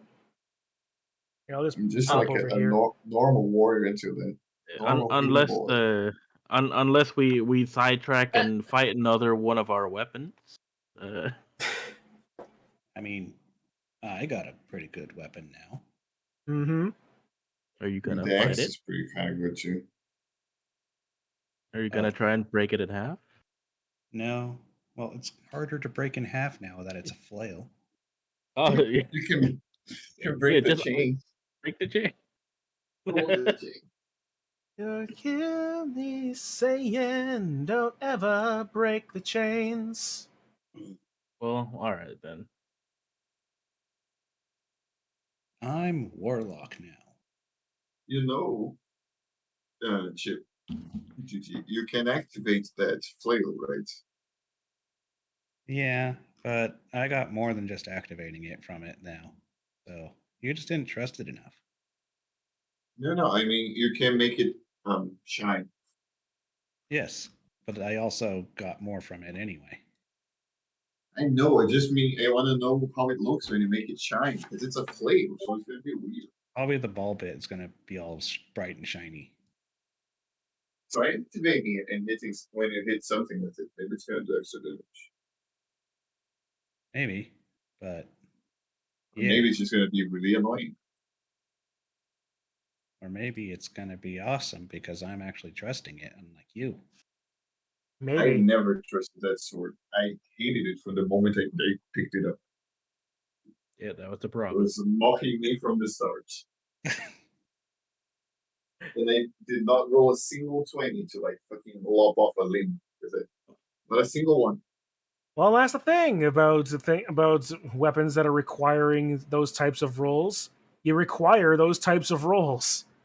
Not only Yeah. that, I'm a barbarian, so I'm always rolling that with fucking advantage. How did I not roll it 20? And I even gave the thing improved critical too. So yeah, I'm Yeah, surprised. but I used Yep. it for very little with improved Yeah. critical, I think. At any rate, so Hexblades, you gotta love them. indeed. All Well, right. I'm But actually but the Hexblade. decapitation He thing wasn't. was just on the. I think my barbarian. I don't know. The decapitation thing was on a natural 20. It wasn't on 19. Well, it was on a critical hit anyway. That's why I gave it Yeah. the improved critical. But anyway, so yeah, Yes. since people apparently need to be places, including bed, let's wind it down then. I've got it. I've got this. I've got the next session up for the 17th. If that's good for everybody. Should be. Yep, I think so. all good here. All right then. Well, Yeah. to all of you guys out there in the chat, even if it was mostly Kitsu, Digi, and Dehedro, well, thank you all for being here. Thank you all for playing, and guys. It was a great one. Was long. It was long, which is why I will say from this, thank you all for hanging around, chatting, being all around cool dudes. We will see you in the next game. Have a good rest of y'all's day. And I'm already on the And screen, so we don't have to always change it. And always Yeah. remember, Goodbye. Are they wallowing? Kill them. I'm so glad I did not turn off the Discord mics. Can we get one last like little poof before we go? sure. You can get another one. Another of the. If I can get back to it. Perfect. Perfect. So good. So good.